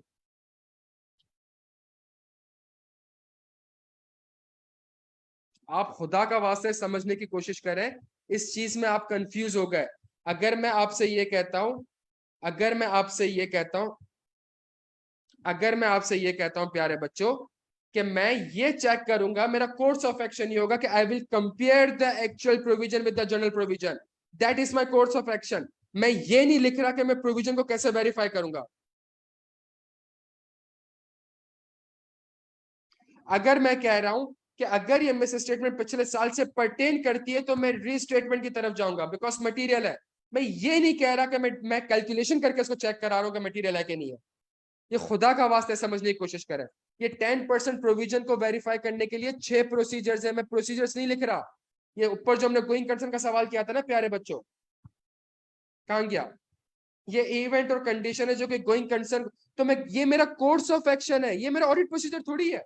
इसको वेरीफाई करने के लिए आपको भी पता है कि मैं कितने प्रोसीजर लिखता हूं। मैं लिख रहा हूं कि ये मेरा नॉन एडजस्टिंग इवेंट है।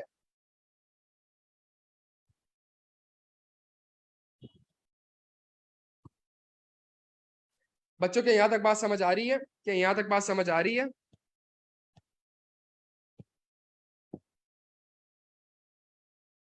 हम अभी तक सिर्फ क्वेश्चन नंबर 2 में पहुंचे हैं प्यारे बच्चों। हम अभी तक सिर्फ क्वेश्चन नंबर 2 में पहुंचे। सही है, और बहुत डिटेल में डिस्कस कर रहे हैं। और जब तक आप क्लियर नहीं हो जाएंगे डिस्कस करते रहेंगे, भले एक और सेशन रखना पड़े। समझ आ रही है बात यहां तक। अच्छा, जो करंट बैच का स्टूडेंट है उसके लिए भी ये रेलिवेंट है, बिकॉज ये पढ़ चुके हैं हम। जो करंट बैच का स्टूडेंट है उसके लिए भी रेलिवेंट है ये चीज। प्यारे बच्चों, part D. During the year, WL has obtained an office building under a 3-year lease period for relocating its head office according to the lease contract. WL has the right to cancel the lease anytime by giving 1 month notice. Furthermore, after the lease, WL has incurred the substantial leasehold improvement cost on the office building. Considering the lease cancellation option, the management has not recorded the right of use assets and the related lease obligation, as they were of the view that since WL has the right to cancel the lease agreement, it is not a long-term lease. Similarly, all the leasehold improvement costs were expensed out immediately. प्यारे बच्चे, बड़ा आसान सवाल है यार। ये बड़ा आसान सवाल है, ये बड़ा आसान सवाल है। ये IFRS 16 से सवाल आया है, बड़ा आसान सवाल है। जल्दी मेरा कोड देखें। यही यही मसला है आप लोगों का, शायान और अबील। ये खुर्रम, अभी भी यही मसला है। आप लोग वर्ड क्या यूज कर रहे हैं, रॉन्ग ट्रीटमेंट। आप लोग वर्ड क्या यूज कर रहे हैं, मैनेजमेंट की ट्रीटमेंट गलत है। आप लोग क्या कह रहे हैं, ये फाइनेंस लीज है। ये गलत है, ये गलत है। ये शायद ये मिस, ये वर्ड यूज ना करें। ये क्यों है मिस स्टेटमेंट, ये बताएं मुझे। अगर इसका जवाब मिल जाएगा आपको तो यही आपका कोर्स ऑफ एक्शन होगा।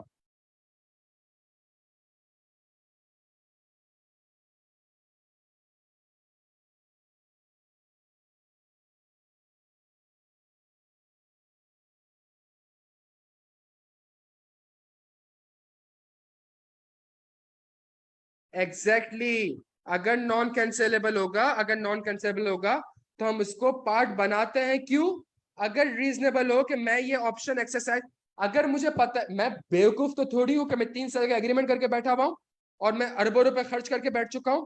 और जब मैं अरबों रुपए खर्च करके बैठ चुका हूं, मैं अब यही चीज, मेरा कोर्स ऑफ एक्शन क्या होगा? मेरा कोर्स ऑफ एक्शन एग्जैक्टली ये होगा कि जी मैंने ये असेस करना होगा कि क्या मैनेजमेंट वाकई में इन सारे एक्सपेंडिचर के बाद क्या क्या रैशनल है इस चीज का कि मैनेजमेंट लीज एग्रीमेंट टर्मिनेट कर देगी। मेरा कोर्स ऑफ एक्शन ये होगा, मैं इस तरीके से इसको लिखूंगा। शायद बिल्कुल जबरदस्त।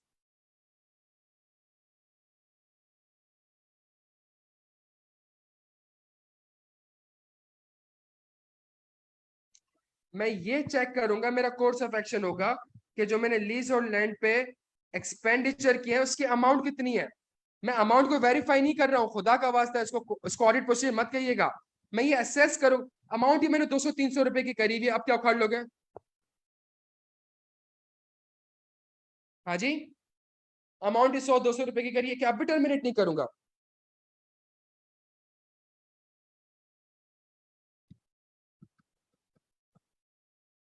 क्या यहां तक बात समझ आ रही? तो मेरा कोर्स ऑफ एक्शन ये होगा कि जो मेरे आईएफआरएस की रिक्वायरमेंट है, जो मेरे आईएफआरएस की रिक्वायरमेंट है प्यारे बच्चों, मैं उस चीज को देखूंगा, मैं उस चीज को असेस करने की कोशिश करूंगा। जो वहां पे टर्मिनोलॉजीज यूज करी है, मैं उस चीज को यहाँ पे कोर्स ऑफ एक्शन में लिखूंगा। मैं ऑडिट क्वेश्चन नहीं लिखूंगा, मैं ये लिखूंगा कि क्या वाकई में मैनेजमेंट ने इतना खर्चा किया है कि उससे ये लगेगा कि शायद ये चीज, शायद ये टर्मिनेट ना करे 3 साल से पहले। मैं अपना कोर्स ऑफ एक्शन इस तरीके से लिखूंगा प्यारे बच्चों। क्या यहां तक बात समझ आती है? और फिर अगेन मेरी रिपोर्टिंग इम्प्लीकेशन तो बिल्कुल सेम है कि मिस स्टेटमेंट है, मटेरियल प्लस परवेजिव है। मैं सारी चीज एग्जैक्टली सेम चीज लिखूंगा प्यारे बच्चों। क्या यहां तक बात समझ आती है?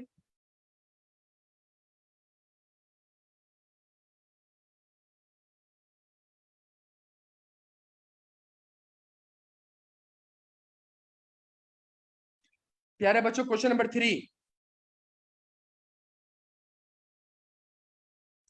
अच्छा हमजा कामरान, इसमें एक चीज है, मैं एक चीज, चले आप लोग सवाल कह रहे हैं, आप पढ़ना चाहिए आप लोगों को। एक चीज मैं आपको बता दूं, जो मेरा अभी एक करंट बैच चल रहा है, अब इसमें है क्या, अब अब एक चीज समझ में आ रही होगी पेपर पढ़ के। अब ये वाला भी सवाल देखें तो चीजें समझ के आ रही है, सच समझ ही आ रहा है कि अगर हम जितने ज्यादा प्रैक्टिस क्वेश्चंस करेंगे उतने ज्यादा चांसेस हमारे पास होने के। ऐसा ही है, एक चीज समझ आ रही है।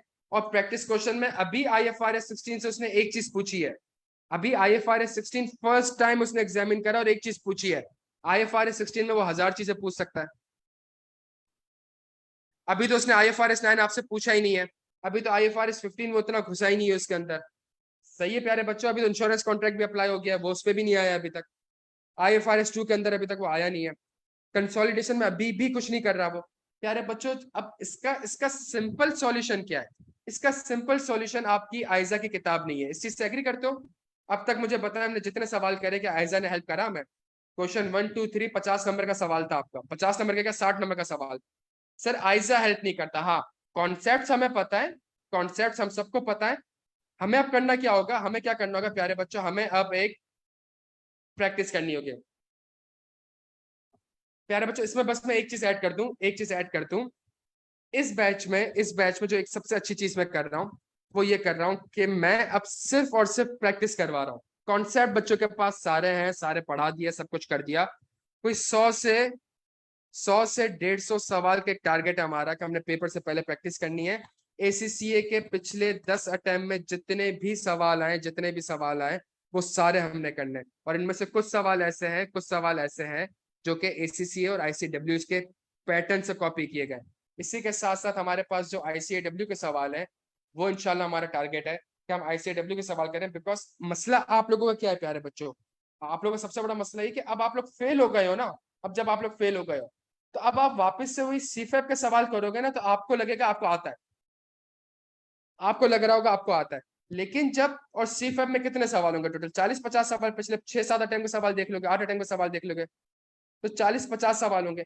जब ये 40-50 सवाल ही वापस से तीसरी बार, चौथी बार, पांचवी बार करोगे, तो प्यारे बच्चों पेपर का पास करना थोड़ा सा मुश्किल हो जाएगा। अनलेस अगर हम ये 100 से 150 सवाल ना करें, अनलेस अगर हम 100, और ये 100 से 150 सवाल का आप सुन लें, जिस तरह मैं करंट बैच में करा रहा हूँ, ये सवाल पहले आप लोगों को दिया जाएगा, आप लोगों ने घर से पढ़कर आना है सवाल, आप लोगों ने घर से ड्राफ्ट करके आना है, उसके बाद मैं अपनी क्लास में इसका आंसर बनाता हूँ। क्या यहाँ तक बात समझ आ रही है आपके?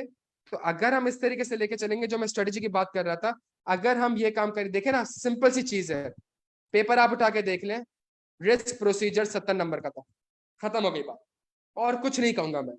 पेपर में रिस्क और प्रोसीजर 70 नंबर का था, और कोई सवाल ही नहीं करूंगा। 15 नंबर कोड ऑफ एथिक्स कहते हैं, 15 नंबर वॉल्यूम 2 कहते हैं। 70 नंबर उसने कहां से पूछे प्यारे बच्चों? जी सही, बिल्कुल। 70 नंबर उसने कहां से पूछे प्यारे बच्चों, जल्दी से बताएं। 70 नंबर उसने रिस्क और प्रोसीजर से पूछे, आगे भी प्रोसीजर है। और मजे की बात ये, 70 नंबर के रिस्क और प्रोसीजर आपके आइजा में लिखे हुए नहीं है, तो इतनी सब करना क्या है इसका? इसका करना क्या है? एक एक आईएफआरएस के साथ सारे प्रोसीजर्स बैठ के हमने पढ़ने प्यारे बच्चों के। यहां तक बात समझ आती है?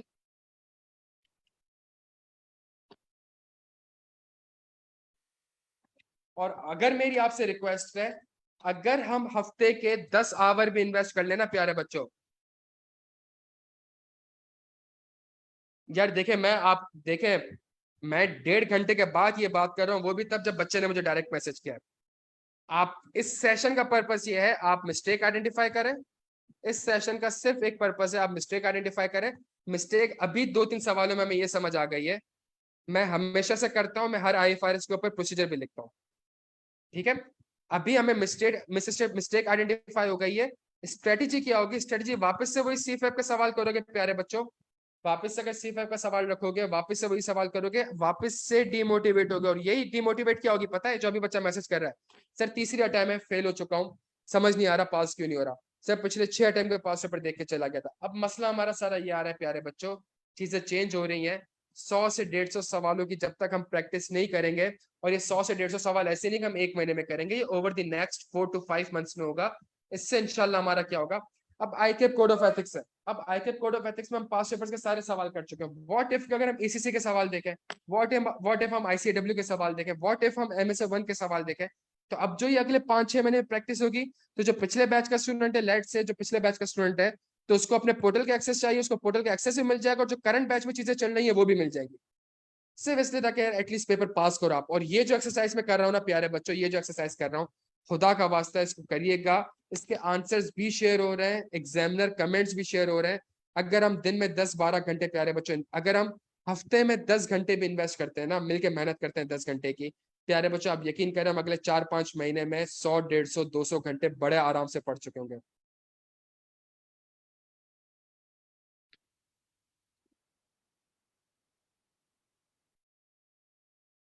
शायान, जितनी भी प्रैक्टिस सेशन होती है फिजिकल होती है, जितने भी प्रैक्टिस सेशन होते हैं फिजिकल होते हैं। परसों भी जो क्लास हुई थी वो फिजिकल हुई थी। बेफिक्र रहे इससे आप लोगों से मुझे क्या चाहिए? आप जो बोलोगे सर, पोर्टल का एक्सेस वापस से रिवाइव कर दें, आपका अपना पोर्टल का एक्सेस आपको मिल जाएगा। जो इस बैच की क्लासेस चल रही है वो भी, उसका भी एक्सेस मिल जाएगा। मैं आपसे सिर्फ एक चीज चाह रहा हूँ, इस एक्सरसाइज को आपने सीरियसली लेना है प्यारे बच्चों, खुदा का वास्ता है, इस एक्सरसाइज को आपने सीरियसली लेना है। अगर इस एक्सरसाइज को आपने, ये नहीं, मैंने मेरे 100-150 सवाल कराने से कुछ नहीं होगा। होगा क्या कि अगर फॉर एग्जांपल हमारी सैटरडे को क्लास है, और सैटरडे को हमने एक सवाल करना है, और उस सवाल का एक एजेंडा है, वो आपसे मंडे या वेडनेसडे को शेयर कर दिया जाएगा, आपने उस वक्त तक पहले करना है इसको। तो हर वीक हम 2 से 3 सवाल की प्रैक्टिस करेंगे प्यारे बच्चों। और जब प्रैक्टिस करेंगे तो इंशाल्लाह उसके अंदर अभी जो, और एसीसीए का जो सवाल आता है, वो पहला सवाल ही 50 मार्क्स का होता है। अभी जो मैं 2-3 सवाल करा चुका हूँ एसीसीए के, आप सोच नहीं सकते कि बच्चा C5 का सवाल करने के बाद वहां पे स्टक हो रहा है।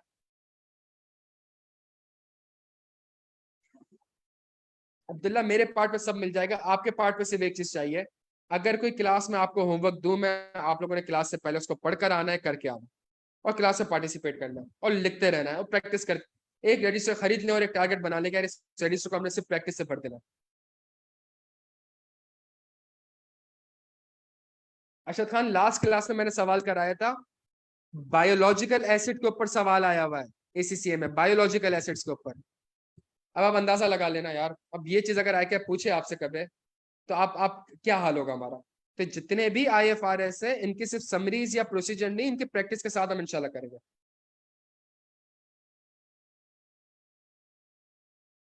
हाइब्रिड होगा, हाइब्रिड होगा। प्यारे बच्चों अगले 5 महीने से प्रैक्टिस होगी।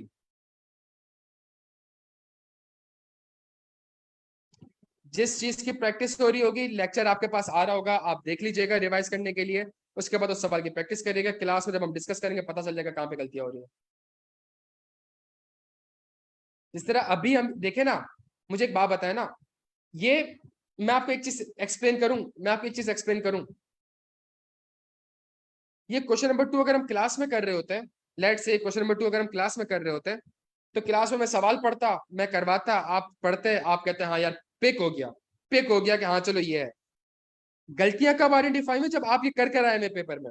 ये बात समझते हैं आप? बस मैं यही चाह रहा हूं आपसे यार, कि हमने जितनी भी प्रैक्टिस करनी है पहले आपने करना है। एग्जैक्टली जब आप खुद से सोचेंगे तो अलग ही सोच रहे होंगे बिल्कुल।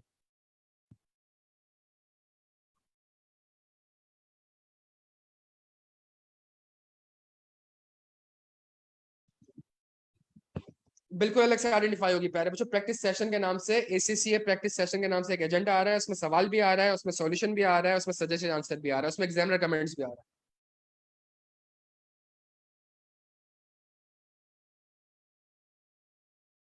और वो 2 क्लासेस आप देख लीजिएगा जो हमने प्रैक्टिस करी है अभी 50 नंबर का सवाल, उससे आपको आइडिया हो जाएगा कि वो किस नौयत का सवाल है।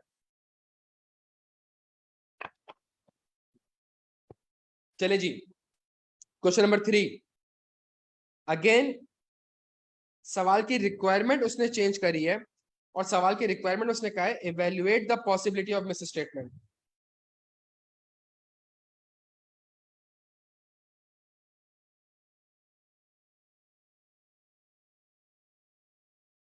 शायान ये इससे बात कर, ताहिर से बात कर लीजिएगा, वो बता देगा, गाइड कर देगा।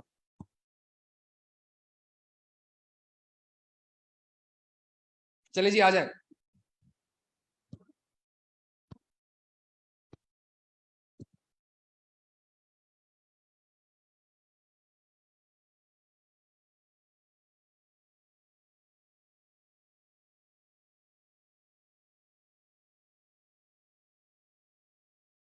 सवाल की रिक्वायरमेंट क्या है? सवाल की रिक्वायरमेंट है evaluate the possibility of miss statement which may occur in the above scenario, also state the audit procedure that should be carried out by your audit team। यहाँ पे वो कह रहा है मुझे इवेल्युएट करके बताएं क्या मिस स्टेटमेंट हो सकती है, इवेल्युएट करें पॉसिबिलिटी ऑफ मिस स्टेटमेंट, और मुझे बताएं, आप कोर्स ऑफ एक्शन नहीं, मुझे बताएं इसके अगेंस्ट आप क्या ऑडिट प्रोसीजर्स परफॉर्म करेंगे। You are the manager responsible for the audit of CL for the year ending 30 June 2022. Company manufactures spare parts for medical equipment. The company has been facing issues related to toxic emission in its manufacturing process. In the last 5 years, a government environmental agency imposed a fine between 3 million to 5 million each year. इसका मतलब है possibility of miss statement क्या है प्यारे बच्चों? यहाँ पे possibility of miss statement क्या है, जल्दी से बता दें। Evaluate the possibility of miss statement. चलिए हम सवाल पूरा पढ़ते हैं, हम सवाल पूरा पढ़ते हैं। पहले मैं इस चीज को हाईलाइट कर लेता हूं। इन मई 2022, आप 30 जून 2022 को ऑडिट कर रहे हैं। इन मई 2022 the company has installed a new filter in its manufacturing plant at a cost of rupees 20 million to process toxic emission. The new filter is expected to reduce the toxic emission over 95%.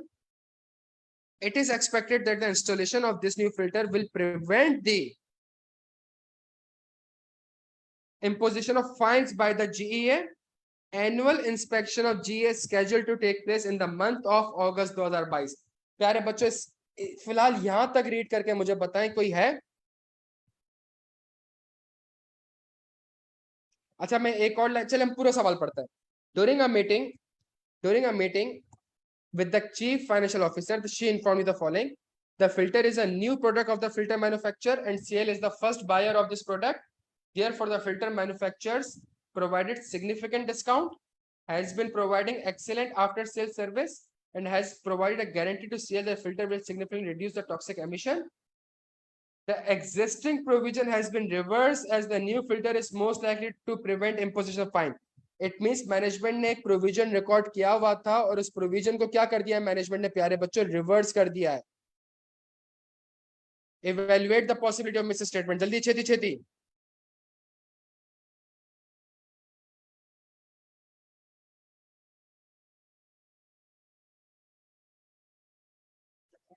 प्यारे बच्चों, evaluate the possibility of miss statement में मेरे पास जो जो factor है, जो factor है वो फैक्टर प्यारे बच्चों क्या है? फैक्टर ये है कि आपने 11 महीने तक तो पुराना इंस्टॉल किया हुआ था, 11 महीने तक तो पुराना इंस्टॉल हुआ था, आखिरी के लास्ट महीने में आपने न्यू फिल्टर इंस्टॉल किया है, तो एक महीने की बेसिस पे वो आपके पेनल्टी क्यों रिवर्स करेगा भाई? वो एक महीने के बेसिस पे आपकी पेनल्टी क्यों नहीं लगाएगा? 11 महीने तो आपने एनवायरमेंटल को नुकसान पहुंचाया है ना। तो evaluate the possibility of miss statement क्या है? देखिए यहां मसला आ रहा है प्यारे बच्चों, ये जो लिखना होता है ना, ये लिखना गलत है आपका। Evaluate the possibility of miss statement, तो मैं evaluate the possibility of miss statement कैसे कहूंगा? मैं कहूंगा the new filter is installed on May 2022. Before that, the old filter was used and therefore was subject to penalty.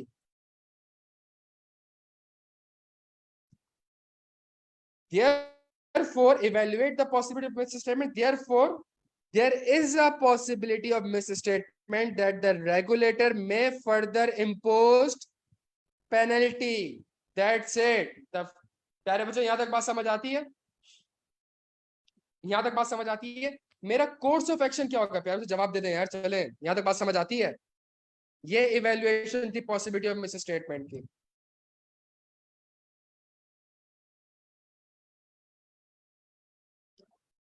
लेकिन यहाँ पे you नहीं लिखना था देयर इज अ रिस्क, आपने लिखना था there is a possibility of misstatement, बस इस वर्ड को चेंज करना था। ऑडिट प्रोसीजर क्या होगा प्यारे बच्चों?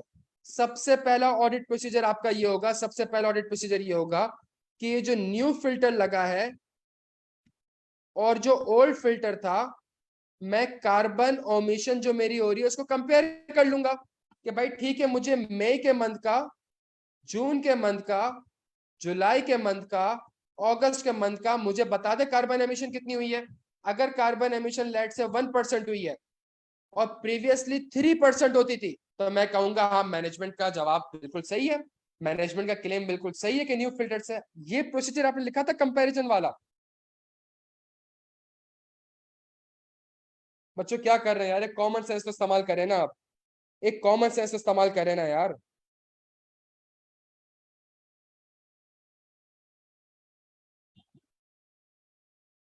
अबे लांती, अगर न्यू फिल्टर लगा रहा हूं तो इसका मतलब है ओल्ड फिल्टर भी होगा ना कोई।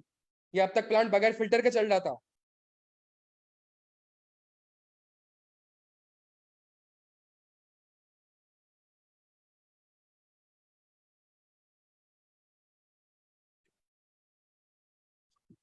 यहाँ जो ऑडिट प्रोसीजर आपको लिखने थे वो स्पेसिफिक लिखने थे और आपने थोड़े से जेनेरिक लिख दिया है।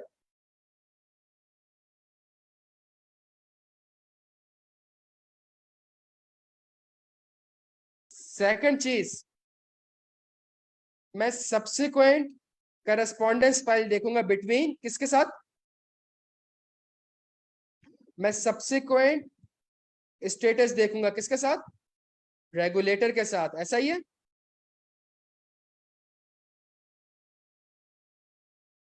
मैं रेगुलेटर के साथ, मैं ड्यूरिंग द ईयर की भी करस्पॉन्डेंस देखूंगा प्यारे बच्चों, मैं ड्यूरिंग द ईयर की भी करस्पॉन्डेंस देखूंगा। क्यों देखूंगा? बिकॉज 11 महीने तो मैं फैक्टर भी करता रहा हूं ना इन्वायरमेंट को, तो मैं ड्यूरिंग द ईयर की करस्पॉन्डेंस देखूंगा। इससे मुझे पता चल जाएगा क्योंकि पेनल्टी लगने के चांसेस है कि नहीं है।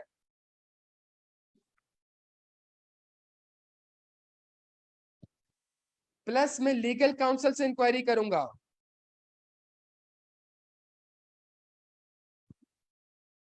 ये प्रोसीजर मुझे लगता है इसमें 2 से 3 प्रोसीजर बड़े स्पेसिफिक थे, वो स्किप कर दिया आपने।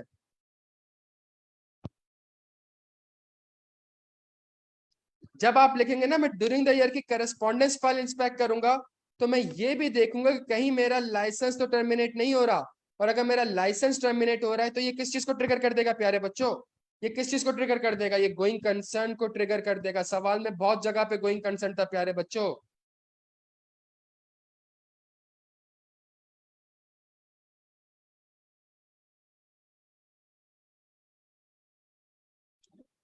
सेकंड सबसे बड़ा मसला, सेकंड सबसे बड़ा मसला,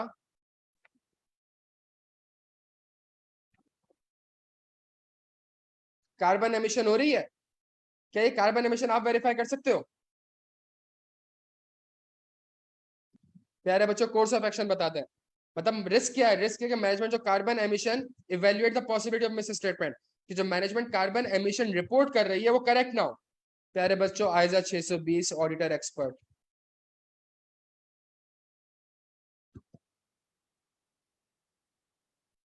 तीसरी चीज,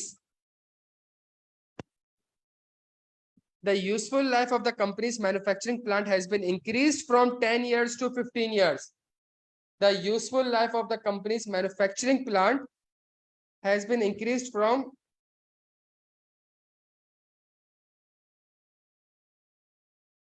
नहीं उमर गलत कर रहे हैं यार, गलत कर रहे हैं।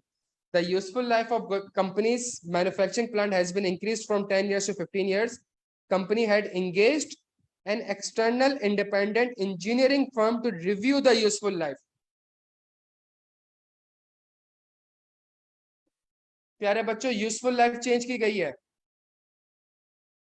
और किसको इन्वॉल्व किया है? एक्सपर्ट को इन्वॉल्व किया है प्यारे बच्चों। Evaluate the possibility of miss statement, जल्दी छेती छेती। इवेल्युएट सिंपल सी वर्जन, यूजफुल लाइफ का चेंज जो मैनेजमेंट एस्टिमेट चेंज कर रही है, जो मैनेजमेंट एस्टिमेट चेंज कर रही है वो रीजनेबल ना हो, वो रीजनेबल ना हो।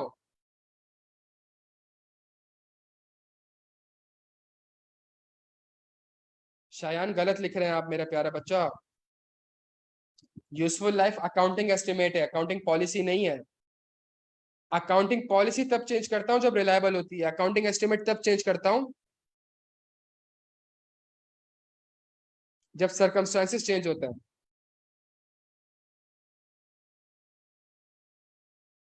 और यहां पे मैं आइजा 500 मैनेजमेंट एक्सपर्ट के प्रोसीजर्स मेंशन करूंगा। बिल्कुल भी नहीं करेंगे इमरान अर्शद साहब, क्या हो गया? एस्टिमेट का चेंज प्रोस्पेक्टिवली होगा। रिमेनिंग कैरिंग अमाउंट को रिमेनिंग यूजफुल लाइफ से करेंगे।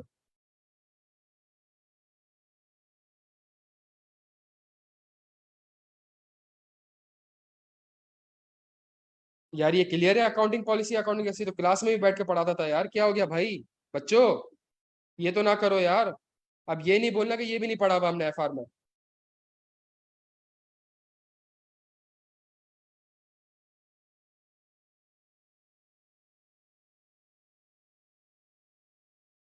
She also informed that the cost of the new filter has been expensed out as it was not the reason to increase the useful life of the existing manufacturing plant। प्यारे बच्चों हाँ जी, यहाँ पे कोई मुझे बताएगा क्या मसला है?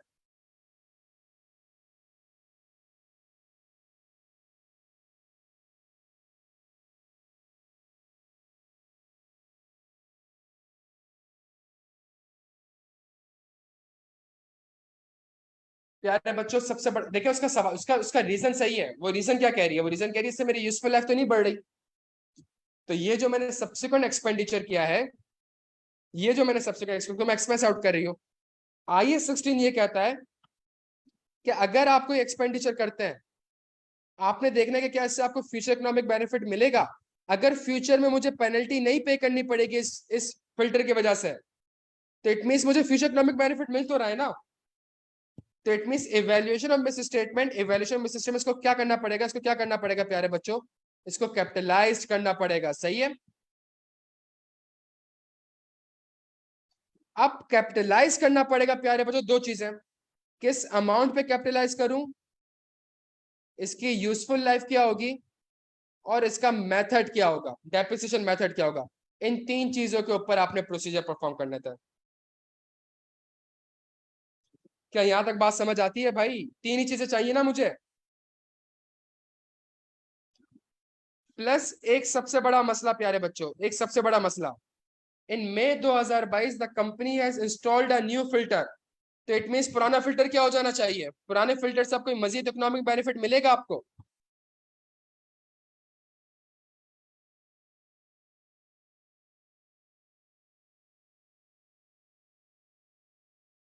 एग्जैक्टली ओल्ड फिल्टर को आपने इम्पेयर्ड करना पड़ेगा।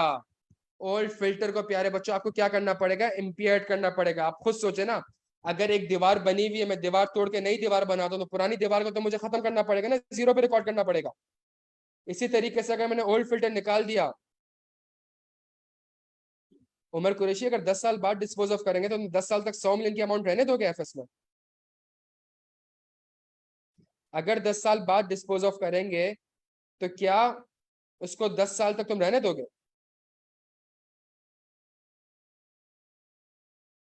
बस जबरदस्त।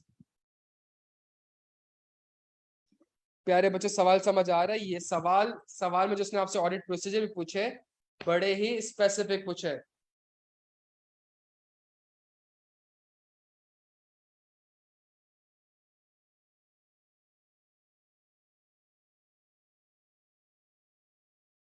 नहीं सादी, आप सवाल पढ़े ना। The company has installed a new filter. It means आपका प्लांट पहले पुराने फिल्टर पे चल रहा होगा ना।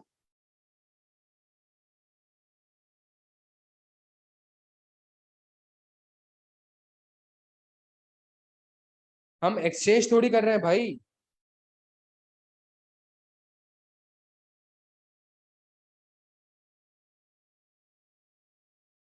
प्यारे बच्चों, गलतियां समझ आ रही हैं? देखिए मेरी एक बात सुन ले, मेरी एक बात सुन ले, खुदा का वास्ता है, मेरी एक बात सुन ले। गलतियां दो किस्म की होती है। गलतियां दो किस्म। एक, अभी आपको क्या पता चल रहा है कि सर ये पॉइंट स्किप हो गए, ठीक है, इससे एग्री करते हैं। अभी आपको ये समझ आ रहा है कि सर ये पॉइंट स्किप हो गए। दूसरा, आप कह रहे हैं हाँ सर ये लिखा है। अभी हमने इस चीज के ऊपर तो कमेंट्री करी नहीं है कि आपने ये सही लिखा है कि गलत लिखा है। हाँ सर मैंने गोइंग कंसर्न लिख दिया था, कैसे लिखा था भाई? ये तो बात हुई नहीं रही। हाँ सर यूजफुल लाइफ लिख दिया था कैपिटलाइज, भाई कैसे लिखा था, क्या अंग्रेजी लिखी थी, क्या आईएफआरएस का रेफरेंस दिया था? इसके ऊपर तो अभी हमने बहस ही नहीं करी है। प्यारे बच्चों, क्या यहाँ तक बात समझ आ रही है? इसके लिए मैं आपसे कह रहा हूँ, खुदा का वास्ता है, इस चीज के लिए आप एक बार पेपर में अपना आंसर लिख लें। जो पेपर में लिख कर आए थे, खुदा का वास्ता है जैसा लिखा था वैसा लिख लें प्यारे बच्चों। और जब मैं अपना सजेस्टेड आंसर दूंगा, और जब हम उससे इंशाल्लाह कंपेयर करेंगे प्यारे बच्चों, आपको गलतियां आइडेंटिफाई होंगी कि हाँ यार लिखने में भी मसला है, और प्रैक्टिस करनी पड़ेगी आप।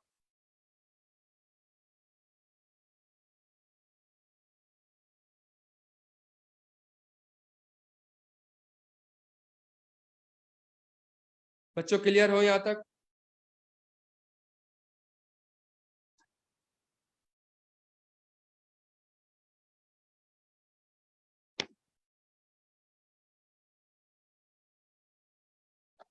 चले जी, क्वेश्चन नंबर 4 पे आते हैं।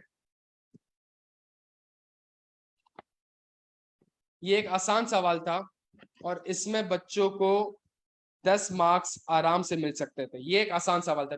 अच्छा, पिछला सवाल भी आसान था, सिर्फ टेक्निक क्या थी? Evaluate the possibility of miss statement. I cap के जितने भी पास पेपर देख लेंगे, उसने कहीं नहीं पूछा, एसीसी में पूछता है वो।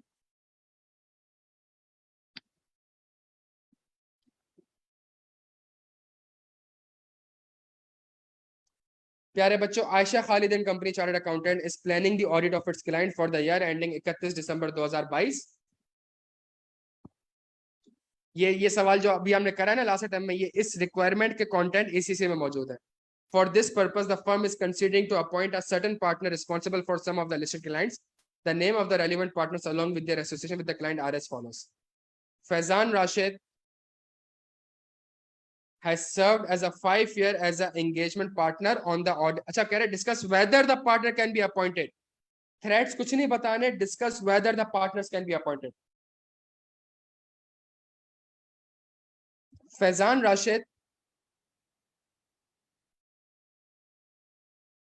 सर्व कर चुका है डीएल में कितने साल तक प्यारे बच्चों? 5 साल तक। The firm has transferred him to the taxation department as part of the firm's rotation policy, where he would also be responsible for filing of DL, annual tax returns. ऐसा ही है भाई? क्या इसको आप करवा सकते हैं? प्यारे बच्चों, पहले सिनेरियो में कोई मसला नहीं है, पहले सिनेरियो में कोई मसला नहीं है, बिकॉज वो एंगेजमेंट पार्टनर नहीं है डीएल का। प्लस टैक्स रिटर्न फाइल करने से वैसे भी कोई थ्रेट नहीं होता। टैक्स रिटर्न फाइल करने से वैसे भी कोई थ्रेट नहीं होता प्यारे बच्चों। तो अगर अच्छा, आई कैप कोड ऑफ एथिक्स के हिसाब से रिक्वायरमेंट जो थी वो 7 साल थी। सीओसीजी में जो रिक्वायरमेंट है वो कितनी है, 5 साल। तो 5 साल के बाद अगर उसको रोटेट भी किया है तो वो सिर्फ टैक्स रिटर्न फाइल कर रहा है, इसमें कोई भी थ्रेट नहीं है।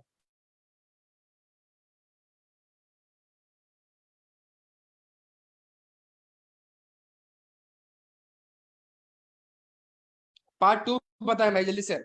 Saad Akbar has recently been promoted as a partner from senior manager. He has been in various managerial roles for the audit of Aladdin Limited for the last 5 years.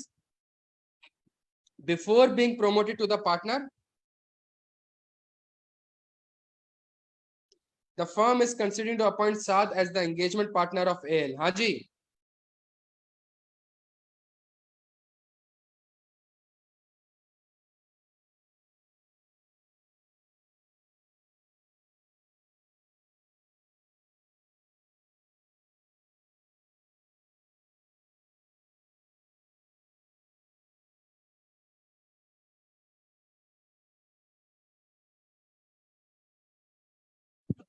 Part two में नहीं होगा। जबरदस्त। Saad Akbar can be the engagement partner of the Aladdin Limited, but there is a long association which may create familiarity, self-interest, and intimidation threat.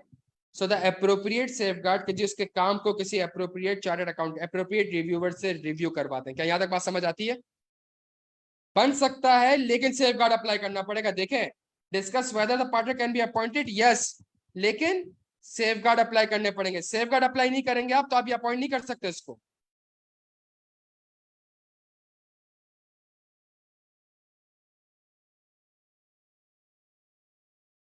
Shayan, part two में वो आपसे पूछ ही नहीं रहा कितने साल के लिए बन सकता है। सुनिएगा मेरी बात को, पार्ट टू में तो वो आपसे पूछ नहीं रहा कितने साल के, तो आप क्यों लिख रहे हैं इस चीज को? आप लिखे साद अकबर अपॉइंट हो सकता है, बस खत्म। और अपॉइंट होगा तो लॉन्ग एसोसिएशन है तो सेफगार्ड अप्लाई करेगा तभी अपॉइंट होगा, वरना अपॉइंट नहीं होगा। अपेरेंटली मुझे लग रहा है बच्चों ने थ्रेड सेफगार्ड बताए थे।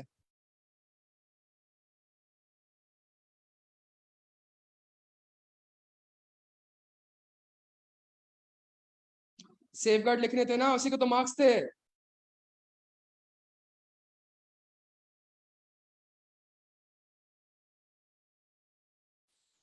नहीं बोला नहीं है लिखने को, बट बोल क्या रहा है, discuss whether the partner can be appointed. आप कहेंगे यस, लेकिन लॉन्ग एसोसिएशन है तो सेफ गार्ड अप्लाई करोगे तभी तो अपॉइंट हो सकते हो। मैं आपसे वही कह रहा था ना, अब तक जो हम डिस्कस कर रहे हैं कि हमने क्या लिखा है, क्या जो लिखा है वो सही लिखा नहीं लिखा उसके ऊपर तो बात ही नहीं हो रही अभी। वो तो पता नहीं बहुत बड़ा दरिया है, और इस सवाल से वो आइडेंटिफाई हो रहे हैं। Sara Karim had been the engagement quality control partner of Shifo limited from 2012 to 2015 and 2018 to 2020। ये सवाल उसने बड़ा जबरदस्त पूछा है। 2012, 13, 14, 15, 16, 17, 18, 19, 20, ऐसा ही है भाई।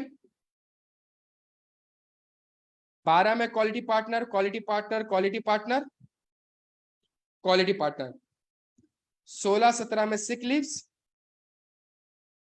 सही है। 18 में क्वालिटी पार्टनर, 19 में क्वालिटी पार्टनर, 20 में क्वालिटी पार्टनर। क्वालिटी पार्टनर है हाँ प्यारे बच्चों। ये प्यारे बच्चों, गैप आ गया 2 साल का। अब मुझे बताएं क्या 2021 में उसको एंगेजमेंट पार्टनर बनाया जा सकता है?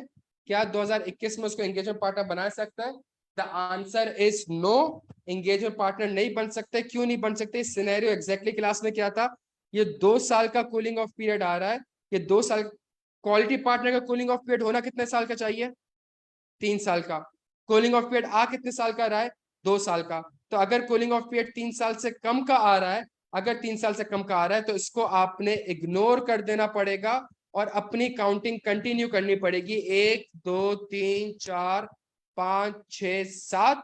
चूंकि 7 साल इसके क्यूमुलेटिव हो चुके हैं तो अब ये 2021 में की क्वालिटी एंगेजमेंट पार्टनर तो क्या क्वालिटी पार्टनर भी नहीं बन सकती। कोई और पार्टनर भी नहीं बन सकती।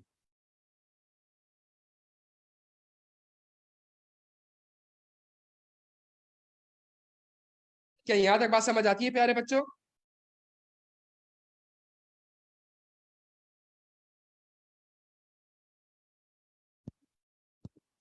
पॉइंट नंबर 4, बड़ा जबरदस्त सवाल था, बड़ा जबरदस्त सवाल था। Rahim Shafiq has served the engagement partner of Panda limited for 5 years. The firm is now considering to appoint him as the engagement partner of Hopper Limited, the holding company. Rahim Panda limited का 5 साल से audit कर रहा था, firm उसको अब rotate करने जा रही है, और जो उसकी होल्डिंग कंपनी है, जो उसकी होल्डिंग कंपनी है, अब वो उसका एंगेजमेंट पार्टनर बनेगा प्यारे बच्चों। प्यारे बच्चों कोई मसला?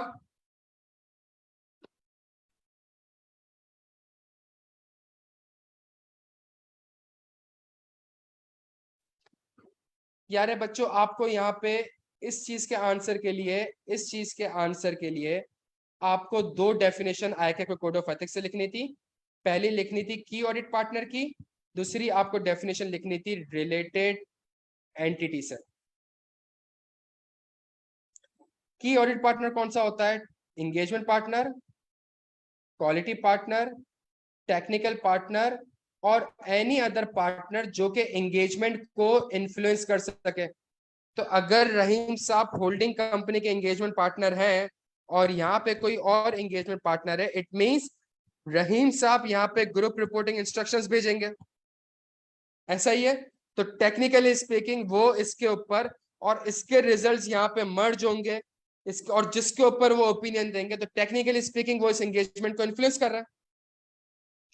Plus IK code of ethics कहता है कि आप जिस कंपनी को ऑडिट करते हैं उस कंपनी का आपको नहीं सिर्फ थ्रेट और सेफगार्ड नहीं करना होता, बल्कि उसकी होल्डिंग कंपनी, उसकी सब्सिडरी कंपनी, होल्डिंग की सब्सिडरी, एसोसिएट्स, इसके ऊपर भी थ्रेट्स एंड सेफगार्ड को अप्लाई करना होता है। क्या यहाँ तक बात समझ आ रही है प्यारे बच्चों? तो इस सवाल के लिए पहले आपको कॉन्सेप्ट डिलीवर करने थे और फिर आपने कहना था कि जी अगर तो वो इन्फ्लुएंस कर सकता है या थ्रेट मौजूद है तो वो एंगेजमेंट पार्टनर नहीं बन सकता, अदरवाइज बन सकता है। क्या यहाँ तक बात समझ आती है प्यारे बच्चों?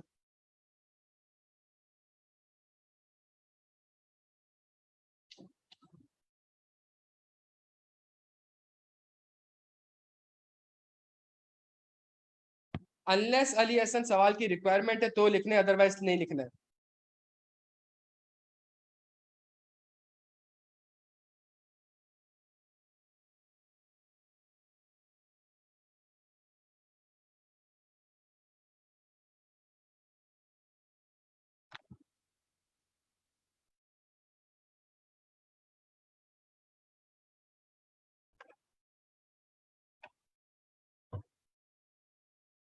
बच्चों यहाँ तक क्लियर है हम सारे?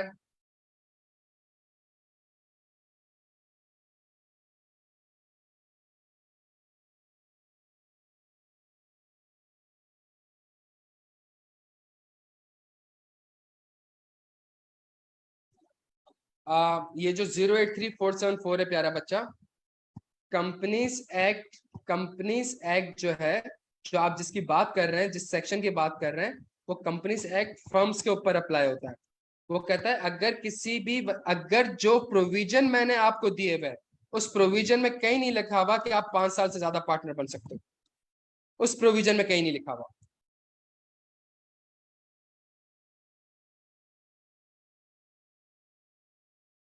क्या यहां तक बात समझ आती है? इस सवाल में मेरी बात सुने, मेरी बात सुने, मैं आपको बताता हूं। पहले सवाल में as part of the firm rotation policy, सही है। इट मींस अगर उसको आप रिप्लेस कर चुके हो तो इट मींस सीओ सीजी की भी कंप्लायंस हो रही है, आईकैप कोड ऑफ एथिक्स की भी कंप्लायंस हो रही है, ऐसा ही है। प्यारे बच्चों मेरी बात सुन लें, प्यारे बच्चों सुन लें।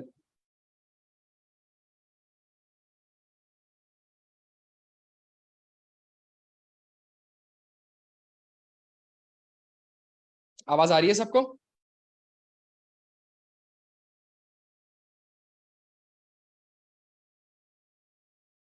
अच्छा मेरी बात समझ, मेरी बात समझने की कोशिश करें। पार्ट वन, पार्ट वन, क्या सीओसीजी एप्लीकेबल है?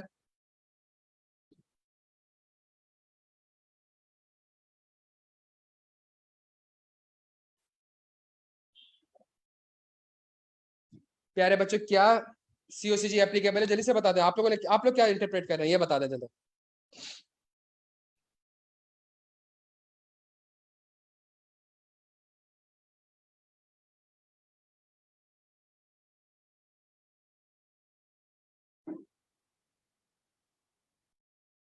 बच्चों मेरी एक बात समझने की कोशिश करें, खुदा का वास्ता समझने की कोशिश। सवाल के request discuss whether the partner can be appointed,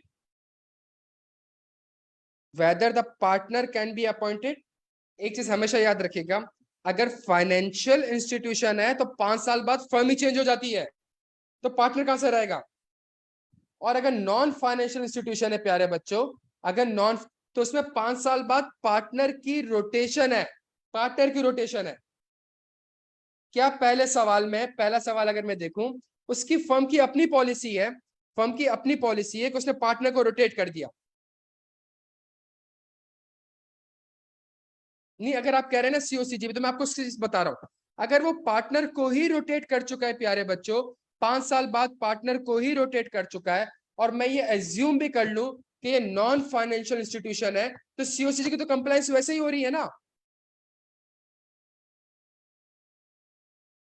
आपका आंसर आई कैप के कोड ऑफ एथिक्स के हिसाब से था, अगर सवाल में लिखा आ जाता कि मैंने इसको क्वालिटी पार्टनर बना दिया है, अब आप क्या कहते हैं?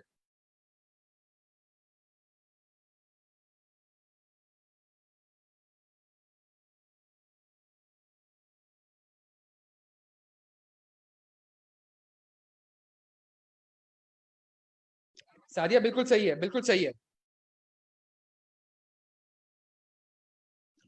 वो कह रहा है कि इस पार्टनर को अब आप टैक्स वाले, टैक्स के सेक्शन में लेके आ चुके हैं। जब आप टैक्स के सेक्शन में इसको लेके आ चुके हैं प्यारे बच्चों, तो आप बताएं कि क्या वो पार्टनर अपॉइंट हो सकता है टैक्स में? बिल्कुल हो सकता है।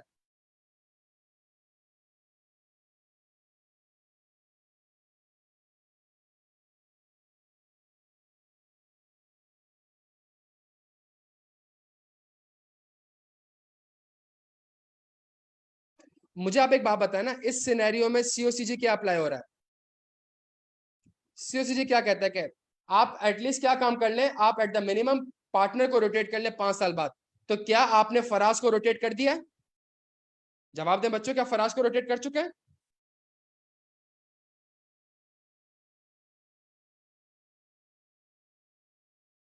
बच्चों आवाज आ रही है? सर अगर आप फराज को रोटेट कर चुके हैं, तो क्या आप सीओसीजी की कंप्लायंस कर चुके हैं? तो मतलब सीओसीजी का मसला ही नहीं है। क्या कोड ऑफ एथिक्स आपको मना करता है? कोड ऑफ एथिक्स कहता है कि वो की ऑडिट पार्टनर नहीं रहेगा। कोड ऑफ एथिक्स का भी मसला नहीं है। क्यों मसला? कोड ऑफ एथिक्स मजीद 2 साल के लिए आपको अलाउ करता है, मजीद 2 साल के लिए आपको अलाउ करता है। तो आप कहेंगे पार्टनर अपॉइंट हो सकता है, बिकॉज कोई थ्रेट नहीं है, वो किसी भी किस्म का की ऑडिट पार्टनर नहीं है।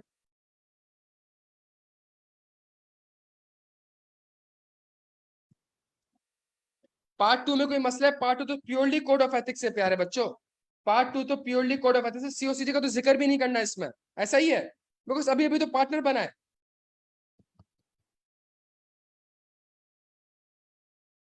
ऐसा ही है प्यारे बच्चों। पार्ट थ्री, क्या पार्ट थ्री वाला सिनेरियो कोड ऑफ सीओसीजी में कवर्ड है? कहां से इसका आंसर है?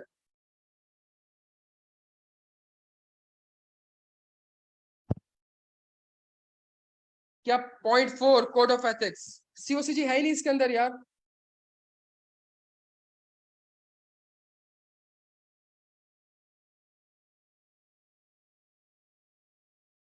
क्लियर है प्यारे बच्चों?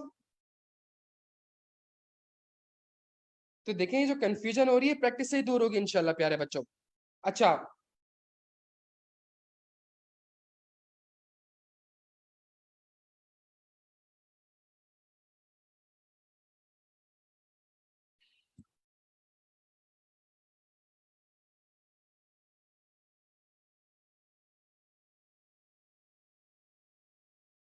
बिल्कुल बिल्कुल बिल्कुल मेरे दोस्त, बिल्कुल। बच्चों क्या यहाँ तक क्लियर है हम सारे? अच्छा, हमारे पास अब 2 सवाल रह गए, हमारे पास 2 सवाल रह गए। इन 2 सवाल को प्यारे बच्चों अब हम नेक्स्ट क्लास में डिस्कस करेंगे। नेक्स्ट क्लास में इंशाल्लाह को डिस्कस करेंगे, ताकि एक फिजिकल सेशन भी हो जाए, एक फिजिकल सेशन भी हो जाए, ताकि जो जो एटलीस्ट कराची का बच्चा है वो वर्बल, वो फेस टू फेस कुछ डिस्कस करना चाह रहा हो, सेशन रखना चाह रहा हो, क्वेरीज वगैरह बहुत ज्यादा आ रही है, तो मैं इंशाल्लाह एक फिर ये जो बाकी 2 सवाल रह गए उसको इंशाल्लाह उसमें भी डिस्कस कर लेंगे। डन हो गया प्यारे बच्चों? सब कुछ ग्रुप में कम्युनिकेट हो जाएगा, आप ग्रुप ज्वाइन कर लें, सब कुछ कम्युनिकेट हो जाएगा, बेफिक्र रहो। तो अब जो 2 घंटे हमने लगाए, एटलीस्ट इससे आपको ये हो जाएगा कि यार पता चल गई गलतियां कहाँ पे हुई, अब इंशाल्लाह फ्यूचर स्ट्रेटेजी क्या होगी। सही है। रिस्क प्रोसीजर का अब किताब से पढ़ने का कोई फायदा नहीं है प्यारे बच्चों, आइजा में कुछ नहीं लिखा हुआ, जो कुछ है जो कुछ है प्यारे बच्चों प्रैक्टिस करनी है, ठीक है। और प्रैक्टिस ऐसे करनी है कि हम सारे के सारे IFRS को कवर कर लें। यहाँ तक बात समझ आती है प्यारे बच्चों? मैं करवा देता हूँ मुश्तबा, मैं करवा देता हूँ। डन हो गया प्यारे बच्चों? अपना बेहद ख्याल रखिएगा। होप आपको सेशन पसंद आया होगा, इंशाल्लाह चलता रहेगा। बेहद ख्याल रखिएगा बच्चों।